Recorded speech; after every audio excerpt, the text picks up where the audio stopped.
अस्सलाम वालेकुम, good morning. कैसे हैं आप लोग? हम बिल्कुल खैरियत से हैं, ठीक ठाक हैं। एक नई सुबह के साथ आपके साथ फिर मौजूद हैं। आज की अच्छी बात का आगाज हमने किया है तंदुरुस्ती से, क्योंकि तंदुरुस्ती अल्लाह ताला की अजीम और अनमोल नेमत है जिसका कोई बदल नहीं। और बिल्कुल आप दुरुस्त कह रहे हैं, क्योंकि इंसान हजारों रुपए खर्च करके भी अच्छी सेहत की जमानत नहीं ले सकता। अच्छी सेहत एक ऐसी चीज है जिसकी कोई कीमत नहीं, और इसकी कदर कीमत एक बीमार आदमी ही लगा सकता है। यानी अगर आप सेहतमंद होंगे, ज्यादा बेहतर तरीके से अपने तमाम काम सर अंजाम दे सकेंगे, अपनी मुआशी सरगर्मियां सर अंजाम दे सकेंगे। बिल्कुल, और जिंदगी की आसाइशें और रंगीनियां भी अच्छी नहीं लगती अगर आप तंदुरुस्त ना हो। तो सेहत के साथ ही सब कुछ है, इसलिए सेहत को दौलत कहा जाता है। इसके बरक्स जब इंसान खिलाफ फितरत काम करने लगता है, अपनी खुराक पर ध्यान नहीं देता, मतवाज़िन ग़िज़ा नहीं लेता, इसीलिए फिर मैदा मुतासिर होता है। हमेशा कुछ ना कुछ खाते रहना चाहिए, लेकिन जरूरत से ज्यादा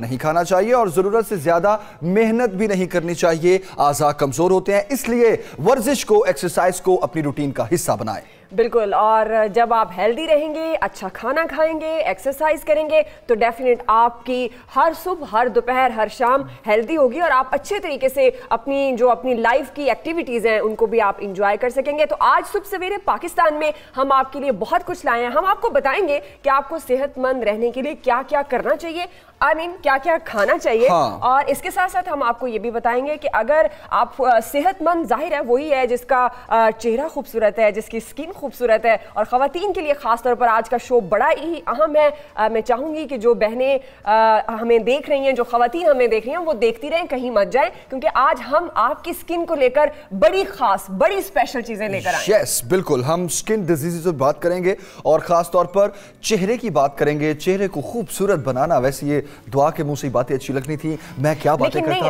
आप सही कर रहे हैं, आप सही कर रहे हैं, क्योंकि हम ना सिर्फ खवातीन के चेहरे को खूबसूरत नहीं बनाएंगे, मर्द हजरात के चेहरे को भी खूबसूरत बनाएंगे। और मैं आपको ये भी बताऊंगी कि जमील कितने ब्यूटी कॉन्शियस है, शादाब चेहरे की बात करेंगे। मैं बताऊंगी कि जमील कितने ब्यूटी कॉन्शियस है, लेकिन ये मैं बताऊंगी तब। अभी हम जाएंगे, आप हमें लाइव कॉल करके ये भी बता सकते हैं मेरी दाढ़ी कैसी लग रही है, क्या मुझे इसको कैरी करना चाहिए या नहीं करना चाहिए, तो ये भी हम हेयर स्टाइल, क्योंकि मैं चाह रही हूं कि मेरी बेगम को ये हेयर स्टाइल बिल्कुल पसंद नहीं आ रहा। वो कह रही क्या बच्चों वाली कटिंग करवा ली, तो मैं इसको बताया ये ट्रेंड है, लेकिन आई डोंट नो, देखते हैं कि अब आगे शो में हम आपके लिए जो लेके आए उसमें ये भी डिस्कस करते हैं कि नहीं। आगे बढ़ते हैं, अभी हम रुक करते हैं इस्लामाबाद का, सोहेल भट्टी साहब के पास चलते हैं एक्सक्लूसिव स्टोरीज के लिए। भट्टी साहब, गुड मॉर्निंग, कैसे हैं आप? क्या स्टोरीज हैं आज की? गुड मॉर्निंग जमील स्क्वायर साहब, मैं बिल्कुल खैरियत से हूँ, थैंक यू सो मच। हमारे पास आज जो टॉप एक्सक्लूसिव स्टोरी है वो मामला ये है कि हम देखते हैं कि प्राइम मिनिस्टर इमरान खान साहब ने 6 माह कब तवानाई के शोबे के अंदर रिफॉर्म्स लाने के लिए IPP टैकून नदीम बाबर की सरबराही में एक 8 रुकनी एक कमेटी कायम की थी, टास्क फोर्स कायम की थी, जिसका मकसद ये था कि हम जो गैस और बिजली के शोबे के अंदर हमें अरब रुपए के खसारे का सामना है, कौमी खजाने पर बोझ पड़ रहा है और आवाम की मुश्किलात में इजाफा हो रहा है, महंगाई में इजाफा हो रहा है, हम इसको कंट्रोल कर सके। लेकिन हैरानकुन तौर के ऊपर 6 माह गुजरने के बावजूद ये एनर्जी टास्क फोर्स एक भी इस्लाहात से मुतल्लिक सिफारिश पेश करने में कामयाब नहीं हो सकी, जिसके नतीजे में पहले हमने देखा कि गैस कंपनियों के टैरिफ में ओगरा की जानिब से इजाफा किया गया और उसके बाद अब 1 जनवरी 2019 को वफाकी हुकूमत की जानिब से बिजली के निरखों में 2.5 रुपये फी यूनिट तक नेशनल टैरिफ में इजाफा किया गया था। मुल्क की तारीख में रिकॉर्ड सतह पर बिजली का टैरिफ भी पहुंचा था, लेकिन अभी सिर्फ 2 माह ही गुजरे कि एक मरतबा फिर वफाकी हुकूमत की हिदायत पर बिजली की तकसीम कार कंपनियों ने नेपरा से रजू किया है। नेपरा में उन्होंने एक दरखास्त दायर की है जिसमें उन्होंने नेशनल टैरिफ, जो मुल्क भर के अंदर हमारा एक एवरेज टैरिफ होता है, नेशनल टैरिफ में 1 रुपये 80 पैसे फी यूनिट मजीद इजाफे की मंजूरी तलब कर ली है। उसकी वजह क्या बताई गई है? उसकी वजह यह बताई गई है कि जुलाई 2018 दिसंबर 2018 के अरसे के दौरान इन तकसीम कार कंपनियों को रेवेन्यू शॉर्टफॉल का सामना रहा है, वो 201 अरब रुपए है। अब वफाकी हुकूमत के पास ये गुंजाइश मौजूद नहीं है कि वो कौमी खजाने से 201 अरब रुपए इन कंपनियों के हवाले करे, सब्सिडी दे। दूसरा ऑप्शन एक ही बचता है कि IMF का प्रोग्राम बड़ी तेजी से आगे बढ़ रहा है। IMF का भी मुतालबा है कि बिजली के अंदर जितनी उसकी पैदावारी लागत है, जो लॉसेज हैं, जो चोरी है, जो कम रिकवरी के जो बोझ है, वो सार्फिन पर मुंतकिल किया जाए। तो लिहाजा वफाकी हुकूमत ने 9 तकसीम कार कंपनियों को कहा कि जाइए नेपरा का दरवाजा खटखटाएं, वहां से मंजूरी हासिल करें, नोटिफिकेशन जारी होगा और बिजली मजीद महंगी कर दी जाएगी। अगर नेपरा ने इस बार भी मंजूरी दे दी, जो जिसका वाज़े तौर के ऊपर इम्कान दिखाई देता है, 13 मार्च को उसके ऊपर बाज़ाब्ता समाअत होगी, तो उसके नतीजे में नेशनल टैरिफ 15 रुपये 53 पैसे फी यूनिट से बढ़कर 17 रुपये 30 पैसे फी यूनिट हो जाएगा और आवाम से 201 अरब रुपए की मजीद वसूली शुरू हो जाएगी। होगा क्या? इसका खमियाजा आवाम भुगतेंगे कि उन्हें बिजली महंगी होगी, बिजली चोरी में इजाफा होगा। हमारी क्यों बिजली तो मौजूद है, क्या उसकी तरसील में प्रॉब्लम है? ये जायद वसूलियां क्यों? क्या जो बिलिंग आवाम पर पहले ही सार्फिन पर बोझ की तरह लादी गई है, क्या उसकी वसूलियां ठीक नहीं हो रही हैं? दुआ इसके अंदर 3 बड़े फैक्टर हैं। मुस्लिम लीग नून की हुकूमत ने नेट हाइडल प्रॉफिट जो कि सुबह को दिया जाना था पन बिजली की पैदावार के ऊपर, गुज़श्ता कई सालों का पेंडिंग था। उन्होंने एक प्रिंसिपल ये तय कर दिया था कि बिजली के बिलों के अंदर इसको शामिल किया जाएगा। जो हालिया इजाफे की दरखास्त की गई है उसके अंदर 90 अरब रुपए नेट हाइडल प्रॉफिट का कंपोनेंट है। दूसरा कंपोनेंट क्या है? हमारी लेस रिकवरी। चौथा कंपोनेंट क्या है? बिजली की पैदावारी लागत में इजाफा। ये मेन फैक्टर्स हैं जिसकी वजह से वफाकी हुकूमत के पास कोई ऑप्शन नहीं है सिवाय इसके कि या तो वो कौमी खजाने से सब्सिडी दे या दूसरा ये है कि ये बोझ आवाम पर मुंतकिल कर दिया जाए। दूसरा ऑप्शन वाज़े तौर के ऊपर दिखाई दे रहा है, लेकिन इसके खतरात, इसके मनफी असरात क्या मरतब होंगे? हमारी एक्सपोर्ट्स के ऊपर मनफी असरात मरतब होंगे, बिजली चोरी में इजाफा होगा और उसके साथ साथ कौमी खजाने के ऊपर भी दबाव बढ़ेगा। और हम देखते हैं कि जो असल ऑब्जेक्टिव था इस एनर्जी टास्क फोर्स का, उसके जो सरबराह हैं नदीम बाबर साहब, उन्होंने पेट्रोलियम हाउस के अंदर मुस्तकिल एक ऑफिस हासिल कर लिया है। वो बतौर मिनिस्टर काम कर रहे हैं। असद उमर साहब उनके ऊपर बहुत तशवीश पाई जाती है। सरवर खान साहब को उनके बारे में बहुत ज्यादा तशवीश पाई जाती है कि जो उनका मैंडेट था उन्होंने वो काम नहीं किया। वो एलएनजी के बिजनेस में इंटरेस्ट ले रहे हैं, वो एलएनजी टर्मिनल की तामीर में इंटरेस्ट ले रहे हैं जो कि उनका मैंडेट नहीं था। और खमियाजा कौन भुगत रहा है? पाकिस्तान तहरीक इंसाफ की हुकूमत, कौमी खजाना और अवाम। अब नेपरा इस मामले की समाअत करेगा और बिजली सार्फिन से 201 अरब रुपए मजीद वसूली की इजाजत दी जाएगी। तो पाकिस्तान की तारीख में बिजली के टैरिफ 17 रुपए 30 पैसे फी यूनिट की सतह पर पहली मरतबा पहुंचेगा और ये वही सूरत हाल होगी जो दिसंबर, जनवरी, फरवरी के अंदर गैस के बिलों की अदायगी के वक्त आवाम की बिल अदा करने के काबिल नहीं रहे थे। अब बिजली के शोबे के अंदर भी यही होने जा रहा है। अगली नेक्स्ट कौन सी एक्सक्लूसिव स्टोरी है? दूसरी हमारी स्टोरी ये है कि प्राइम मिनिस्टर इमरान खान साहब ने इक़्तिदार संभालने से कब और इक़्तिदार संभालने के फौरन बाद उन्होंने ऐलान किया था कि प्राइम मिनिस्टर ऑफिस को, प्राइम मिनिस्टर हाउस को वो वहाँ पर एक यूनिवर्सिटी कायम करना चाहते हैं। ये एक बड़ा लग्जरियस किस्म की एक इमारत है और ना वो यहाँ खुद क़याम करेंगे बल्कि इस जगह को, इस इमारत को एक नेशनल यूनिवर्सिटी के लिए उन्होंने मुख्तस करने का ऐलान किया था। उसके बाद इसकी जो प्रोसीजरल जो रिक्वायरमेंट थी वो पूरी होने का सिलसिला शुरू हुआ। उसके अंदर सीडीए का रोल था, उसके अंदर हायर एजुकेशन कमीशन का रोल था। लेकिन इस वक्त तक तकरीबन 6 माह से ज़्यादा ऐसा गुजरने के बावजूद वज़ीर-ए-आज़म हाउस के अंदर इस्लामाबाद नेशनल यूनिवर्सिटी का क़याम मुमकिन होता दिखाई नहीं देता। वजह क्या है? सबसे पहले तो इसको सिक्योरिटी के लिए एक गैर मौजू, सिक्योरिटी पॉइंट से गैर मौजू जगह डिक्लेयर किया गया, चूंकि यहाँ तक स्टूडेंट्स का पहुँचना बहुत मुश्किल होगा। लेकिन इसके साथ साथ सीडीए की जानिब से भी इस बात की मुखालफत की गई, क्योंकि अगर यहाँ पर यूनिवर्सिटी कायम करनी भी है तो इस्लामाबाद के मास्टर प्लान के अंदर तब्दीली लाजिम है, जो कि अभी तक नहीं की गई। दूसरी जानिब हायर एजुकेशन कमीशन ने इसके ऊपर काम जारी रखा। गुज़श्ता रोज़ हायर एजुकेशन कमीशन की तर्जुमान आयशा इकराम से हमारा रब्ता हुआ। हमें उन्होंने इस बात की तस्दीक की कि एचईसी ने इस यूनिवर्सिटी के क़याम से मुतल्लिक PC1 जमा करवा दिया है और उसके साथ जो ड्राफ्ट चार्टर था वो तैयार आ चुका है। हुकूमत से ये दरखास्त की गई है और रिमाइंडर भी भिजवाया गया है कि इस प्रोजेक्ट की साइट को HEC के हवाले किया जाए ताकि जो इम्प्लीमेंटेशन एक्टिविटीज़ हैं वो शुरू की जा सके। लेकिन सीडीए की मुखालफत और सीडीए के कुछ एतराज़ात और कुछ सिक्योरिटी कंसर्न की वजह से ये इमारत ताहाल HEC के हवाले नहीं की गई।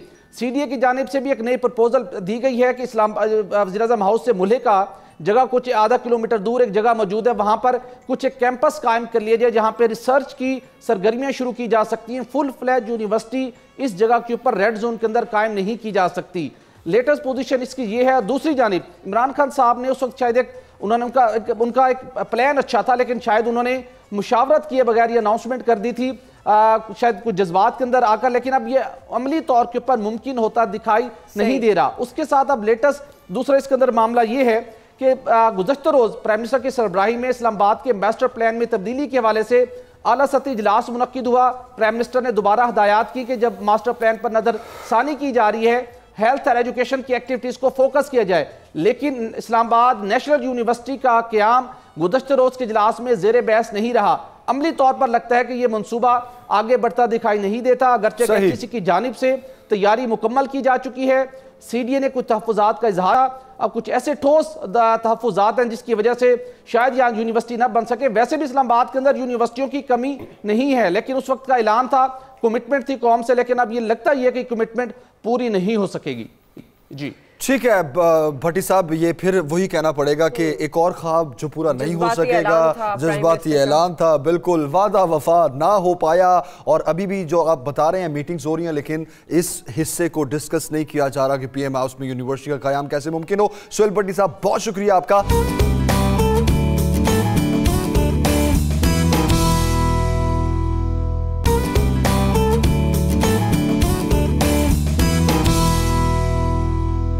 सवेरे पाकिस्तान में तंदुरुस्ती हजार नेमत है, तो हम चाहेंगे कि हम सेहत से मुतालिक मुख्तलिफ शहरों की सूरत हाल के वहाँ पर सेहत की सहूलियात क्या काफ़ी हैं या ना काफ़ी हैं, क्योंकि तहरीक इंसाफ की हुकूमत ने बहुत ज़्यादा दावे किए थे ख़ास तौर पर सेहत के हवाले से।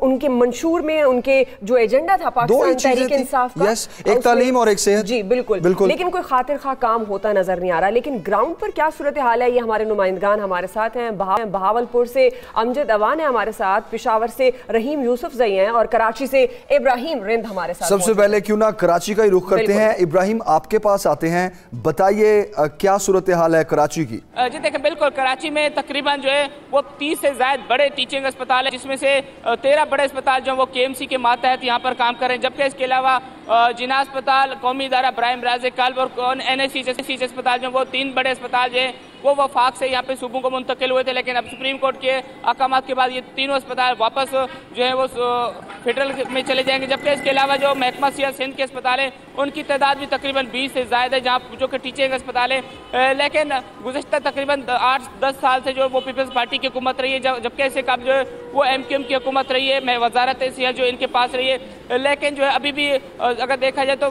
तमाम अस्पतालों में सेहत की सहूलियात जो है वो नाकाफ़ी है, क्योंकि कराची के सिविल अस्पताल, जिना अस्पताल, अब्बासी शहीद अस्पताल जो है वो 3 बड़े अस्पताल हैं।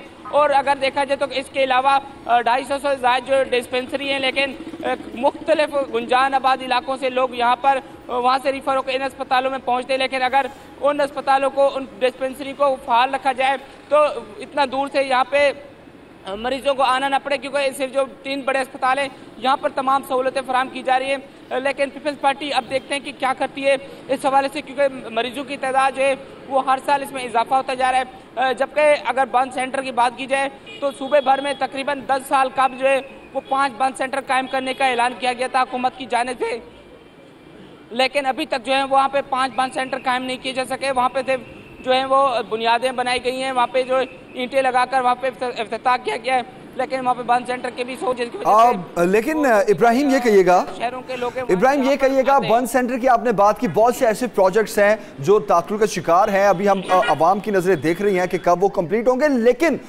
जो ऑलरेडी अस्पताल वहाँ पर काम कर रहे हैं, वहाँ पर भी हम देख रहे हैं मुश्किलात हैं, सहूलियात का फुकदान है। इसकी असल वजह क्या है? जी देखिए, इसकी असल वजह यह है कि सियासी बुनियादों पर जब इंतजामी अफसरान यहाँ पर तैनात किए जाएंगे तो इसी तरह की सूरत हाल होगी, क्योंकि पीपल्स पार्टी की हुकूमत है तो उनका पहली तरजीह ये होती है कि उनका मनपसंद वहाँ पे अफसर तैनात किया जाए, जैसे कि डायरेक्टर या मेडिकल सुपरिटेंडेंट है और दीगर इंतजामी अफसरान हैं। तो वहाँ पे जब मनपसंद अफसरात होंगे और मनपसंद जो डॉक्टर अपनी ड्यूटियाँ मनपसंद तरीके से करेंगे तो इसी तरह की सूरत हाल होगी। अगर मशीनरी की बात की जाए तो हर साल जो है मशीनरी की मद में भी करोड़ों रुपए जो वो बजट रखा जाता है, लेकिन मशीनें खराब पड़ी रहती है तो उसकी तवज्जो नहीं दी जाती, जिसकी वजह से मरीज जो है वो निजी लेबॉर्ट्री और निजी अस्पतालों से टेस्ट कराने पे मजबूर होते हैं। जैसे कि जिना अस्पताल में CT स्कैन और MRI की अच्छी सहूलत है, लेकिन हुकूमत के जो अस्पताल की तैनाती एक बहुत बड़ा मसला है। फिर जो चीज़ें मौजूद हैं, जो सहूलियात अस्पतालों में मौजूद हैं, उनकी कोई प्रॉपर देखभाल नहीं है, वो ख़राब हो गई तो ख़राब हो गई और वो सहूलियात मरीजों तक मुंतकिल नहीं होती हैं। रहीम यूसुफ जई, पेशावर में अगर सेहत की बात की जाए तो आपको क्या मसाइल लगते हैं, किस तरह के मसाइल का सामना करना पड़ रहा है पेशावर के वासियों को?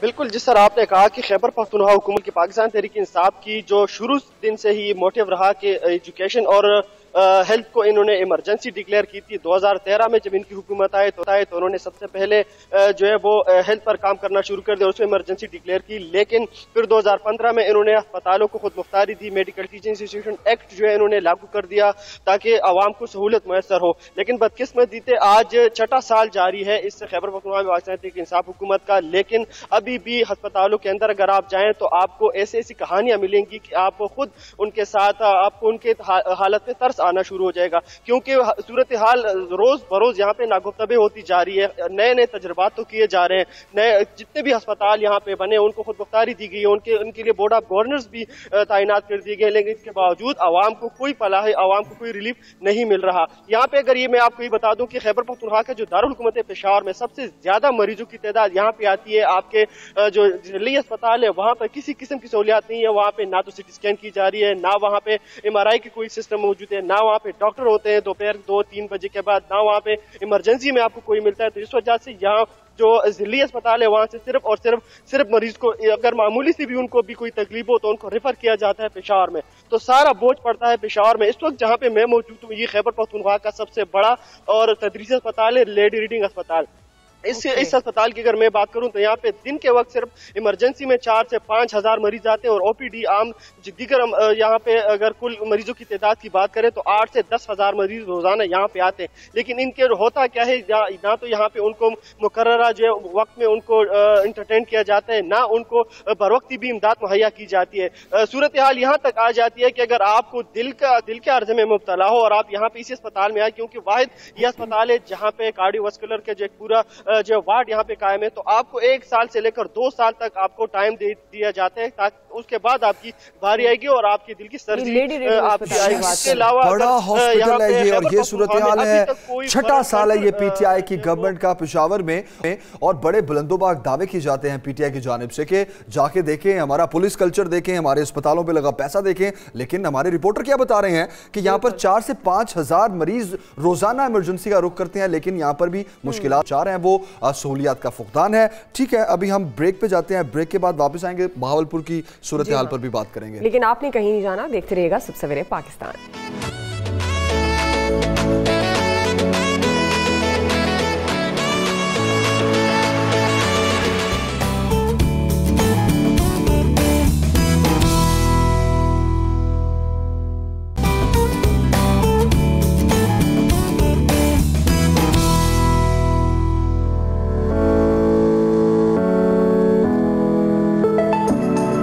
वेलकम बैक टू सुबह सवेरे पाकिस्तान। ब्रेक से पहले हम बात कर रहे थे हॉस्पिटल्स की सूरत हाल पर। चूंकि आज का हमारा जो टॉपिक है, अच्छी बात जो है वो है तंदुरुस्ती से रिलेटेड, कि तंदुरुस्ती हजार नेमत है, तो मुख्तलिफ शहरों का रुख किया है हमने, पेशावर, कराची और बहावलपुर का। वहाँ की हॉस्पिटल्स की सूरत हाल पर हम बात कर रहे थे।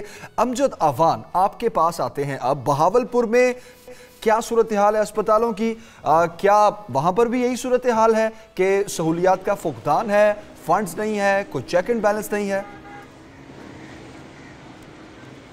जी बिल्कुल, हम बात करें ना पूरे मुल्क की सूरत हाल इसी तरीके से है, लेकिन जनूबी पंजाब का जो वाहिद बड़ा हॉस्पिटल विक्टोरिया अस्पताल है यहाँ पर, ये 1535 बेड पर मुश्तमिल है। इसके अलावा 400 बेड पर एक और डिस्ट्रिक्ट सिविल हॉस्पिटल भी यहाँ पर मौजूद है। जिले की अगर हम बात करें तो यहाँ पर तकरीबन 5 THQ हैं और BCO जो है वो बेसिक हेल्थ सेंटर जो है यहाँ पर बने हुए हैं, लेकिन वहाँ पर जो सहूलियात हैं वो बिल्कुल नापैद हैं। वहाँ पर कोई ऐसी सहूलियात नहीं दी गई मरीजों को, जिसकी वजह से यहाँ बहावलपुर में जो है तकरीबन 3 से 4 हजार पेशेंट रोजाना की बुनियाद पर यहाँ पर आता है, जिसकी यहाँ पर अगर सूरत हाल की हम बात करें बहावलपुर विक्टोरिया अस्पताल की, तो यहाँ पर जो है सहूलियात बिल्कुल नहीं है। 2 माह गुजर चुके हैं, यहाँ पर जो अद्वियात थी वो भी यहाँ पर खत्म हो चुकी हैं। इसके अलावा इंसुलिन शुगर की जो है वो भी खत्म है, डॉग बाइट की जो वैक्सीन है वो भी, सांप के काटने की जो अद्वियात हैं वो भी यहाँ पर खत्म हो चुकी हैं। अगर हम बात करें इसी तरीके से किडनी सेंटर की, विक्टोरिया अस्पताल का जो कार्डिक सेंटर है, ICU है, तो वहां पर भी सूरत हाल जो है वो गंभीर है। कार्डिक सेंटर के अंदर जो है वहां पर आउटडोर के अंदर भी अद्वियात नहीं है। इस वक्त सूरत हाल कार्डिक जो करोड़ों रुपए की लागत से बनाया गया था, उसके अंदर जो है इस वक्त कार्डिक सीनियर सर्जन ही मौजूद नहीं है। तारीख में पहली बार यहाँ पर यह गया था कार्डिक सेंटर, यहाँ पर जो है मुल्तान से एक सीनियर डॉक्टर जो ट्रांसफर किए गए थे, चंद जो यहाँ पर ओपन हार्ट सर्जरी हुई, उसके बाद फिर ये क्लोज हो गया है। इस वक्त जो सूरत हाल है यहाँ पर कार्डियक सेंटर की वो भी बिल्कुल जो है वो खराब है। इसी तरीके से आईसीयू जो बनाया गया यहाँ पर 30 बेड के ऊपर, लेकिन उसमें इस वक्त सूरत हाल ये है कि 8 बेड सिर्फ फंक्शनल हैं। इसके अलावा जो है वो 22 बेड जो हैं उनके अंदर अभी तक वेंटिलेटर जो है वो भी नहीं नस्ब किए गए, वो बंद पड़े हैं। जब हमारी बात हुई एमएस के साथ, उनसे राब्ता हुआ तो उन्होंने ये कहा, उन्होंने कहा जी उनका ये कहना था कि स्टाफ नहीं है हमारे पास, हम भर्तियां नहीं कर सके, ना नर्सेज हैं ना डॉक्टर्स हैं। इसी तरीके से कार्डियक सेंटर के अंदर भी जो सीनियर कार्डियक सर्जन है वो भी मौजूद नहीं है। पीड्स के अंदर देखा जाए तो वहां पर जो है बेड्स की जो है वो कमी है। ओवरऑल अमजद देवान, अगर बात की जाए, एक बड़ा हॉस्पिटल है और वहां पर हर तरह की सहूलियात जो कि मुयस्सर होनी चाहिए थी मरीजों के लिए वो वहां पर मौजूद नहीं है। और जमील, पूरे अगर पाकिस्तान की बात की जाए, जब हम सेहत की बात करते हैं तो इसी तरह के सरकारी अस्पतालों में ऐसे ही इंतजामात देखने को मिलते हैं। और अगर ये कहा जाए कि लम्हा फिक्रिया है ये कि कहीं फंड्स नहीं है, कहीं स्टाफ नहीं है, कहीं मशीन्स खराब पड़ी हैं, कहीं चेक एंड बैलेंस नहीं है, तो ये सूरत हाल जो है गवर्नमेंट को बहुत इस पर देखने की जरूरत है, इस इशू को टेकअप करने की जरूरत है। अमजद अवान, रहम यूसुफजई और इब्राहिम रिंद, आप तीनों का बहुत शुक्रिया। भावलपुर, पेशावर, कराची की हमने बात की, हॉस्पिटल्स की सूरत हाल क्या वो आपने जानी। अब हम आगे बढ़ते हैं और थोड़ी बात करते हैं।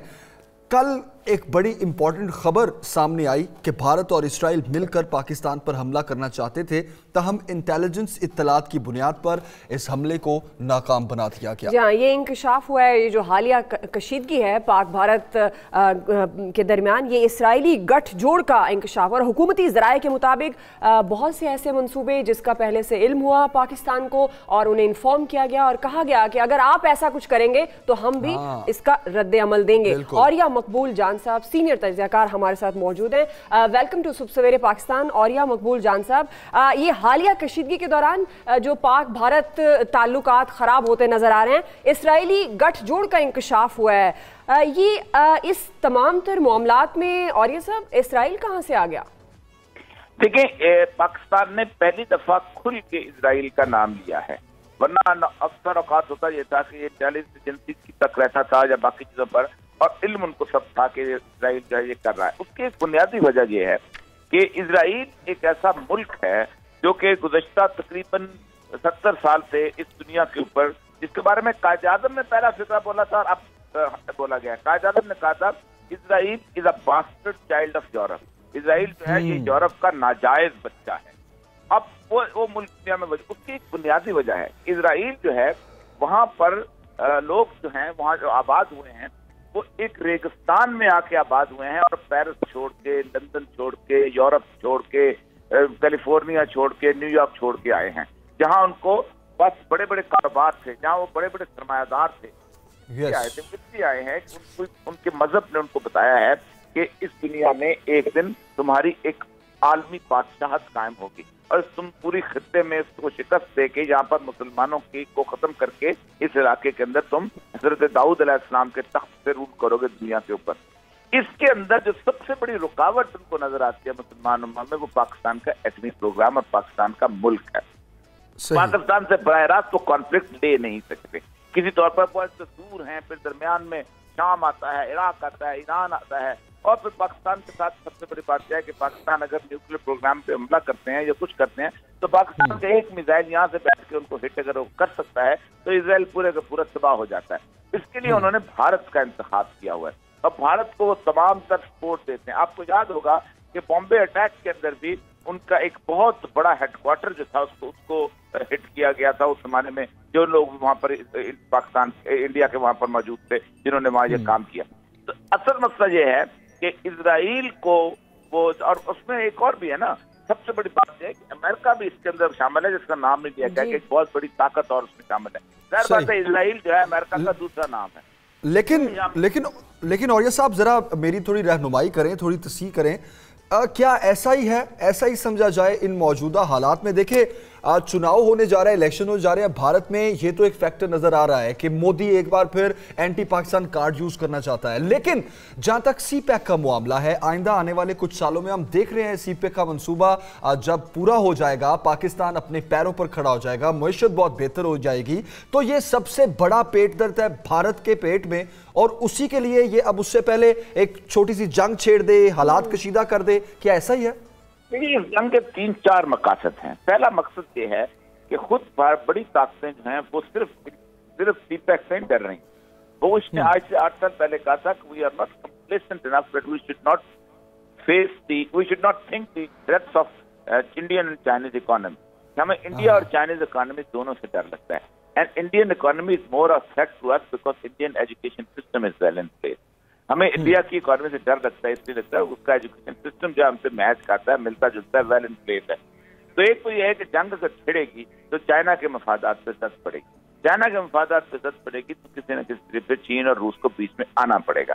जब वो आएंगे तो इन दोनों की इकोनॉमी जो है वो दबाव। देखिए, पाकिस्तान के पास इकोनॉमी अभी बुनियाद पे है, पाकिस्तान की इकोनॉमी जो है उसको क्या नुकसान होगा, लेकिन इंडिया की इकोनॉमी जो है उसको तो पूछने की बात नहीं है, वो दबाव बर्बाद होकर रह जाएगी। आपका एक बहुत बड़ा प्लाजा हो और उस प्लाजा के सामने एक झोंपड़ी वाला आपको पत्थर मारे तो आपको तो 15 गनमैन रखने पड़ेंगे ना प्लाजा की हिफाजत के लिए। तो ये है असल मसला। तो वो लेकिन इंडिया का मसला यह है कि इंडिया को वो उन्होंने खींच खांच के ऊपर ले आए। असल मसला यह है कि इंडियन पॉलिटिशियंस जो है वो नहीं समझ रहे। 95 ईयर्स की गोलवारकर की और उसकी अपना सावरकर की जो राष्ट्रीय सेवक सिंह है, उनकी जद्दोजहद थी कि हमने इंडिया का आइन तब्दील करना है और इंडिया के आइन तब्दील करके ये पास करना है कि यहाँ सिर्फ और सिर्फ हिंदू को नेशनैलिटी दी जा सकती है। अब वो टाइम आ गया है 2019 में कि जब वो आइन तब्दील कर सकते हैं। उनके पास राज्यसभा में 2/3 मेजोरिटी है, उनके पास 50% स्टेट से ज्यादा स्टेट मौजूद आ गई हैं। अब 2019 के इलेक्शन में उनको अब 2/3 मेजोरिटी से जीतना है और वो इसके लिए सिर्फ पाक भारत जंग छेड़ के और मुसलमानों के खिलाफ नफरत लेके आना चाहते हैं। उसका एक रास्ता यही है कि वो समझते हैं कि हमने एक एक्सपेरिमेंट दुनिया में करके देख लिया है कि अगर मुसलमानों को नेशनैलिटी से महरूम कर दिया जाए, उनका कोई वतन ना हो, तो कोई उनका साथ नहीं देता। रोहिंग्या में 10 लाख रोहिंग्या मुसलमानों को करके देख दिया उन्होंने। ये है।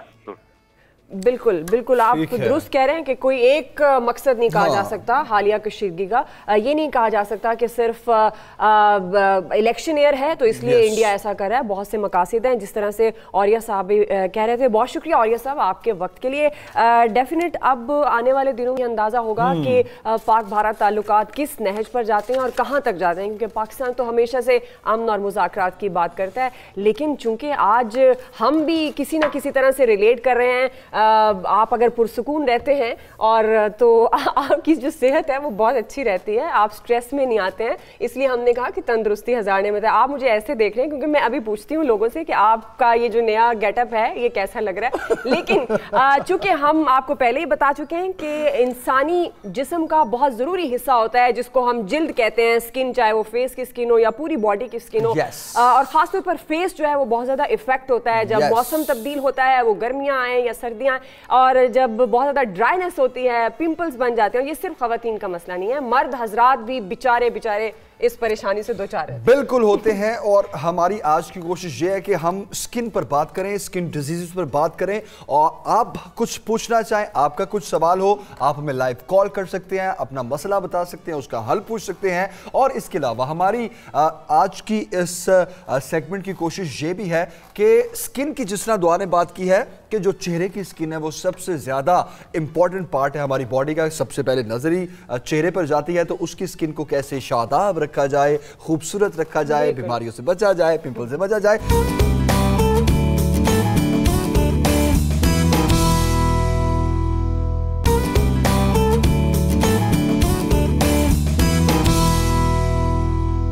%16 16% हमारी बॉडी का जो हिस्सा है वो स्किन है। अब स्किन को हमने किस तरीके से सेहतमंद रखना है उसी पर आज हम बात करेंगे। कुछ मसाइल भी हम ईसा भाई के सामने रखेंगे कि उसका हल क्या है। आप ईसा भाई, वेलकम टू सुबह सवेरे पाकिस्तान, कैसे हैं आप? अस्सलाम वालेकुम, बेहतरीन अल्हम्दुलिल्लाह। ग्रेट। आप ठीक हैं? आप लोग खैरियत से हैं? अल्हम्दुलिल्लाह ठीक ठाक बेहतरीन। अच्छा, जाती सर्दी की हमने चाह रहे थे कि थोड़ी बात करते कि सर्दी जब आती है तब भी स्किन के बड़े मसाइल होते हैं, जब सर्दी जारी होती है तब भी स्किन के बड़े मसाइल होते हैं, क्योंकि बरसात का मौसम शुरू हो रहा होता है, बारिशें शुरू हो जाती है, नमी हो जाती है, तो बहुत से लोग पिंपल्स का ज्यादा शिकार हो जाते हैं पूरी स्किन के हवाले से। पाँव में भी हो जाते हैं, हाथों में भी हो जाते हैं, चेहरे पर भी हो जाते हैं। तो हम पहले तो ये चाहेंगे जरा ब्रीफली आप ये बताएं कि जाती सर्दी में स्किन को कैसे केयर किया जाए, स्किन की क्या उसके लिए टिप्स हैं? देखें, बुनियादी जो चीज़ें हैं उनमें से एक चीज़ ज़रा जहन में रखिए, हमारे सुनने वाले भी, कि अल्लाह ताला ने हमें बनाया तो मिट्टी से है, इस पर हर मौसम का असर होता है। और दूसरी चीज़ जो बड़ी अहम होती है, जिसकी तरफ हम ज़्यादा फोकस नहीं करते हैं, इवन जो पेशेंट भी होता है तो उसका फोकस सिर्फ ये होता है कि मेरी एक्नी है, मेरी स्किन ख़राब हो गई है, मेरी टू टोन स्किन हो गई है। लेकिन देखें, जब स्किन की आप बात करें तो आप ये फार्मूला जहन में रखें कि अल्लाह ताला ने जिस तरह ज़मीन बनाई, हमें भी मिट्टी से बनाया। जब तक आपकी ज़मीन अच्छी नहीं है तो ये ब्यूटी, ये बाल, ये जो भी बाहर कुछ है, ये उसकी फसल है। तो जब ज़मीन को पानी प्रॉपर नहीं मिलता और उसको अच्छी खुराक नहीं मिलती तो उसकी फसल ख़राब होने लगती है। एक तो बुनियादी ये है। दूसरा, ये जो मौसम चेंज होता है, जैसे बहुत सारे स्किन ऑयली होती हैं, आप देखें गर्मियों में, जैसे ही सर्दियाँ होती हैं तो स्किन ड्राई होने लग जाती है। तो इट मीन्स फिर आपकी प्रोडक्ट या आप जो चीज़ें घर में लगाते हैं उनको भी चेंज करना पड़ता है।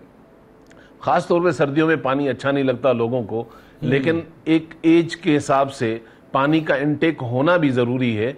तो पानी सर्दियां हो या गर्मियां हो, आप उसको ठंडा और गर्म के हिसाब से पानी की रेशो को उतना ज़रूर रखें। जैसे नॉर्मली हम कहते हैं कि भाई 8 से 10 गिलास ये मिनिमम है जो कि आपको पीना चाहिए। अब हम बात करते हैं मौसम की, जैसे ये मौसम ठंडी का है, अब इसमें नॉर्मल स्किन जो ऑयली होती है वो भी ज़्यादातर ड्राई हो जाती है। ऐसी सूरत में ऐसी सूरत में हम क्या करते हैं, जैसे बहुत सारी ख़वातीन या बहुत सारे हमारे भाई जो ये प्रोग्राम देख रहे होंगे, उनको कंप्लेन ये होती है कि जी मौसम चेंज हो गया है, कलर जो है हमारा लो रहा है, अक्सर ये वाला एरिया आपका चेंज होने लगता है, ऊपर का कुछ अलग हो जाता है, तो यूं मल्टी कलर 2-3 कलर आपके होते हैं। तो उसके लिए हमने अपने नाजरीन के लिए बड़ा एक अच्छा सा फार्मूला जो वो अपने घर में बना सकते हैं। ये आप उनको हमारे यहाँ अगर हज़ारों रुपए खर्च कर, स्किन एवन टोन नहीं रहती डॉक्टर साहब, ये उसके लिए आप नुस्खा बता रहे हैं, या फिर जो स्किन जैसे सर्दियां हैं, ड्राइनेस हो गई है, फटने लग जाती है, ऐसे लगता है दूर से जैसे रिंकल्स पड़ रहे हो,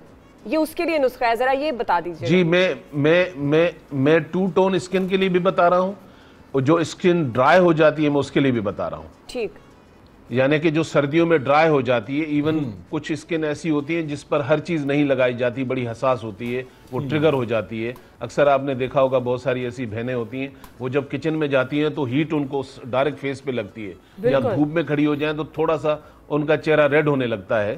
तो इतनी हसास स्किन के लिए भी ये बहुत अच्छी चीज़ है। कुछ चीज़ें मैंने यहाँ सामने आपके रखी हैं, इसको हम हनी मास्क कहते हैं, और इसमें हम 3-4 चीज़ें ऐड कर रहे हैं। एक तो आपको चॉकलेट का पाउडर चाहिए जो कि आम अवेलेबल होता है, फिर ये जो पड़ा हुआ है, जो का आटा मशहूर है, हमने साबित जो दिखाया है नाजरीन को, ये इसका पाउडर पड़ा हुआ है। ठीक है, ये बादाम है और ये बादाम का पाउडर पड़ा हुआ है। इसमें चौथी चीज़ आपको चाहिए ज़ाफ़रान, ये ज़ाफ़रान भी हम नाजरीन को दिखा देते हैं। अच्छा, ये सारी चीज़ें इक्वल क्वांटिटी में हैं। अगर आप सब चीज़ें 20-20 ग्राम बनाना चाहें, 50-50 ग्राम बनाना चाहें, ज़ाफ़रान क्योंकि महंगा होता है, एक ही क्वांटिटी में होने चाहिए। ज़ाफ़रान थोड़ा महंगा होता है तो ज़ाफ़रान हस्बे तौफीक कहता हूं मैं, क्योंकि ये जरा थोड़ा सा अगर डाल सकते हैं तो आप। मैं आने लगा था ज़ाफ़रान 20-50 ग्राम की, फिर मैंने कहा नहीं ठीक है, जरा एक दफा बन जाए, मैं करने ही लगा था बात, ज़ाफ़रान इतना ज्यादा डाल के क्या कर रहे हैं, वो तो महंगा ही बहुत होता है। हाँ, महंगा होता है लेकिन अच्छा होता है। तो 5 ग्राम डाल दें अगर सारी चीजें, तो ये बनने के बाद इस शक्ल में आ जाएगा। अच्छा, बनने के बाद जब आप इन सारी चीजों को पीस लेते हैं, जिसमें बादाम था, जिसमें जौ का आटा था, जिसमें चॉकलेट पाउडर था और ज़ाफ़रान था, इन चारों चीज़ों को मिलाकर आप इस तरह पाउडर बना लेंगे। अब आप ये जार में सेव कर लें, और आपने जब भी लगाना है तो आप अपने फेस के लिहाज से इसको 1 या 2 टेबल स्पून आप ये हर जगह लगा सकते हैं, अपने हाथ पाँव पे भी लगा सकते हैं। इसमें आप थोड़ा सा दूध ऐड करेंगे। अच्छा, दूध के साथ ऐड करके वो मास्क बना के फिर लगाना है? नहीं, शहद भी डाला है। क्योंकि सर्दियां हैं तो दूध में लगाया जाएगा ड्राई स्किन की वजह से, लेकिन अगर यही किसी की स्किन ऑयली है तो ये योगर्ट में लगाया जाएगा। ओके, अच्छा, इन चीजों को मिक्स करके अच्छी तरह ये पेस्ट बन जाता है, फिर आप अपने फेस पे अप्लाई करें। लेकिन इसकी बड़ी खूबसूरती ये है कि आप पहली एप्लीकेशन जब लगाते हैं तो आपको लगता है वॉश करने के बाद कि बहुत किसी महंगे पार्लर से आपने फेशियल कराया है, इसका इम्पैक्ट इतना जल्दी आता है। आज ही इसको करूंगी। अच्छा डॉक्टर साहब, इसमें आप हनी भी ऐड करेंगे? नहीं, इसमें हनी ऐड नहीं होगा। हनी एक और मास्क हमारे पास जो तो आप तो कह रहे थे कि इसका नाम हनी मास्क है, हमें तो लगा शायद इसमें अब शायद भी ऐड होना है, आपने हनी मास्क कहा था। नहीं, ये सॉरी ये नहीं, ये जो है सैफरन मास्क कहलाता है। अच्छा देखें, ये जो पिंपल्स या दानों की बात हो रही है, इसमें भी मुख्तलिफ कैटेगरीज होती हैं। मैं बड़ा आसान करके बताता हूँ। कुछ दाने ऐसे होते हैं कि अगर बंदा रात को सोए भी तो सुबह वेलकम करने के लिए एक नया दाना खड़ा होता है, और इस पर हम मुसलसल जो हमारी बहनें हैं वो ट्रीटमेंट करती रहती हैं, क्योंकि इसका ताल्लुक आपकी इनसाइड से है, आउटसाइड से नहीं है। ये वो दाने जो बार बार निकलते हैं, गायब हो जाते हैं, फिर आ जाते हैं। अच्छा, तो इसको हमेशा लोग बाहर से ट्रीट करते हैं। इसका सामना ना बहुत से हस्बैंड्स को भी करना पड़ता है, क्योंकि वो सबसे पहले जब बीवी को पता चलता है तो वो साथ सबसे पहले शेयर हस्बैंड के साथ होता है, ये देखें जी एक और दाना निकला है मुझे, तो बेचारे वो भी बड़ा टेंशन में आते हैं कि क्या हल निकाला जाए इसका। नहीं, वो दोनों फीमेल मेल में ये प्रॉब्लम रहती है, लेकिन ये अक्सर सालों साल लोग इलाज कराते हैं। बड़ा आसान तरीका बता रहा हूं, आप घर बैठे क्या करेंगे, देखें जिस चीज का ताल्लुक अंदर से उसको अंदर से किया जाएगा, और बाहर से तो सिर्फ आप दानों के दाग हो गए, दानों के निशान हो गए, वो साफ करेंगे। बुनियादी तौर पर ब्लड प्योरिफिकेशन के लिए मैं कुछ चीजें दिखा रहा हूं। जी बिल्कुल। इसको मुलेठी कहते हैं, ठीक है। और ये सौंफ पड़ा हुआ है, ये नानी दादियां हमें खिलाती थी, इसको उनाब कहते हैं, ये बेर की तरह होता है। ये गुले बनफशा है, ये गुले गाओ है, ये गुलमंडी है।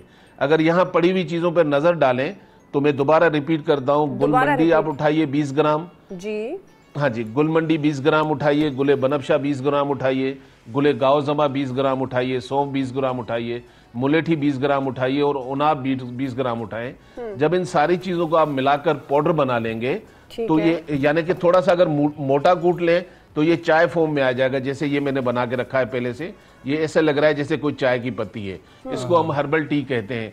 अच्छा, ये मल्टीपल चीजों के लिए ब्लड प्योरीफाई करती है, नजला हो, जुकाम हो, खांसी हो, बलगम हो, आपकी एलर्जी हो, जितने ये 5-6 प्रॉब्लम है ये इस पर काम करती है। आप इसको मोटा सा कूट लें, 1 कप पानी का उठाइए, 1 चमची इसको डालिए, 2 से 3-4 उबाल आ जाएंगे। अब इसको छान लें आप। इसमें आप चाहें तो गुड़ डाल सकते हैं, हनी डाल सकते हैं। शुगर में हमेशा अवॉइड करता हूं, लोगों को कहता हूं। बहरहाल आप इसमें थोड़ा सा स्वीट करके लेना चाहें, तो या आप इसको फीका पीना चाहें। सारी जड़ी बूटियां आपने बताई, इनकी तासीर क्या है? गर्म होती है, सब लोग पी सकते हैं इसको चाय बनाकर, जो कहवा आप बता रहे हैं? एक साल का बच्चा, उसकी छाती बंद हो गई है तो आप उसको भी 2-3 चम्मच देंगी तो पूरा उसका ये सीना खुल जाएगा। ठीक है, हमारी डिस्कशन तो जारी रहेगी क्योंकि अभी एक मजबूरी है ब्रेक की। बिल्कुल, ब्रेक के बाद वापस आते हैं।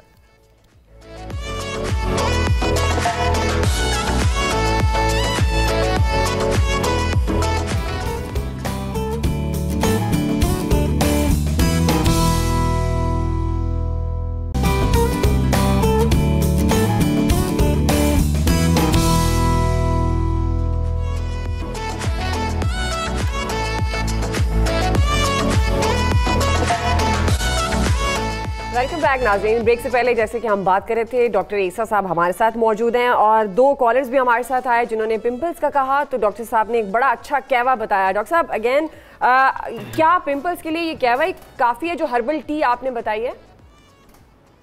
नहीं, मैंने ये कहा था कि वो दाने जो जिसका आना जाना लगा रहता है उसके लिए ज़रूरी है कि वो अंदर से और बाहर दोनों साइड से ट्रीटमेंट होगा। अंदर के लिए मैंने एक हर्बल टी बताई थी जिसमें मैं दोबारा ये चीज़ें दिखा भी दे रहा हूँ और रिपीट देता हूँ। ये उनाब है और ये मुलेठी है, ये सौंफ, ये गुले बनफशा और ये गुले गाओ ज़बां, ये गुलमंडी, ये चीज़ें आम है जो आपको पूरे पाकिस्तान में आम पंसार से मिल जाती हैं। ये सब चीज़ें हम वज़न लेकर इसका पाउडर बना ले, चाय की तरह मोटा सा कूट ले, और फिर रोज़ाना 1 कप आप ज़रूर इस्तेमाल करें। 1 कप पानी का लेंगे, 1 चाय की चमची इस जड़ी बूटियों में से निकाल कर आपने जो पाउडर बना के रखा है, 2-3 उबाल आएंगे तो ये कहवा सा बन जाएगा। उसके बाद हमने ये कहवा लेना है ताकि हमारा अंदर से ब्लड प्योरीफाई हो, वो दाने, वो स्किन जो बहुत ज़्यादा रेड हो जाए और उसके ऊपर दानों का आना जाना, पिंपल्स का लगा रहे, तो अंदर से तो आपने ये करना है। उसके बाद बाहर लगाने के लिए, अच्छा ये 2 काम करेगा, दानों के निशानात को ख़त्म करेगा, एकनी के निशान ख़त्म होंगे, जिस तरह अभी आप ये स्क्रीन पे दिखा रहे थे, जिस तरह आप स्क्रीन पे ये दिखा रहे थे अभी आप, उसके लिए ये आपको 3 चीज़ें लेनी है। 3 चीज़ें? अच्छा, ये है संदलवुड पाउडर।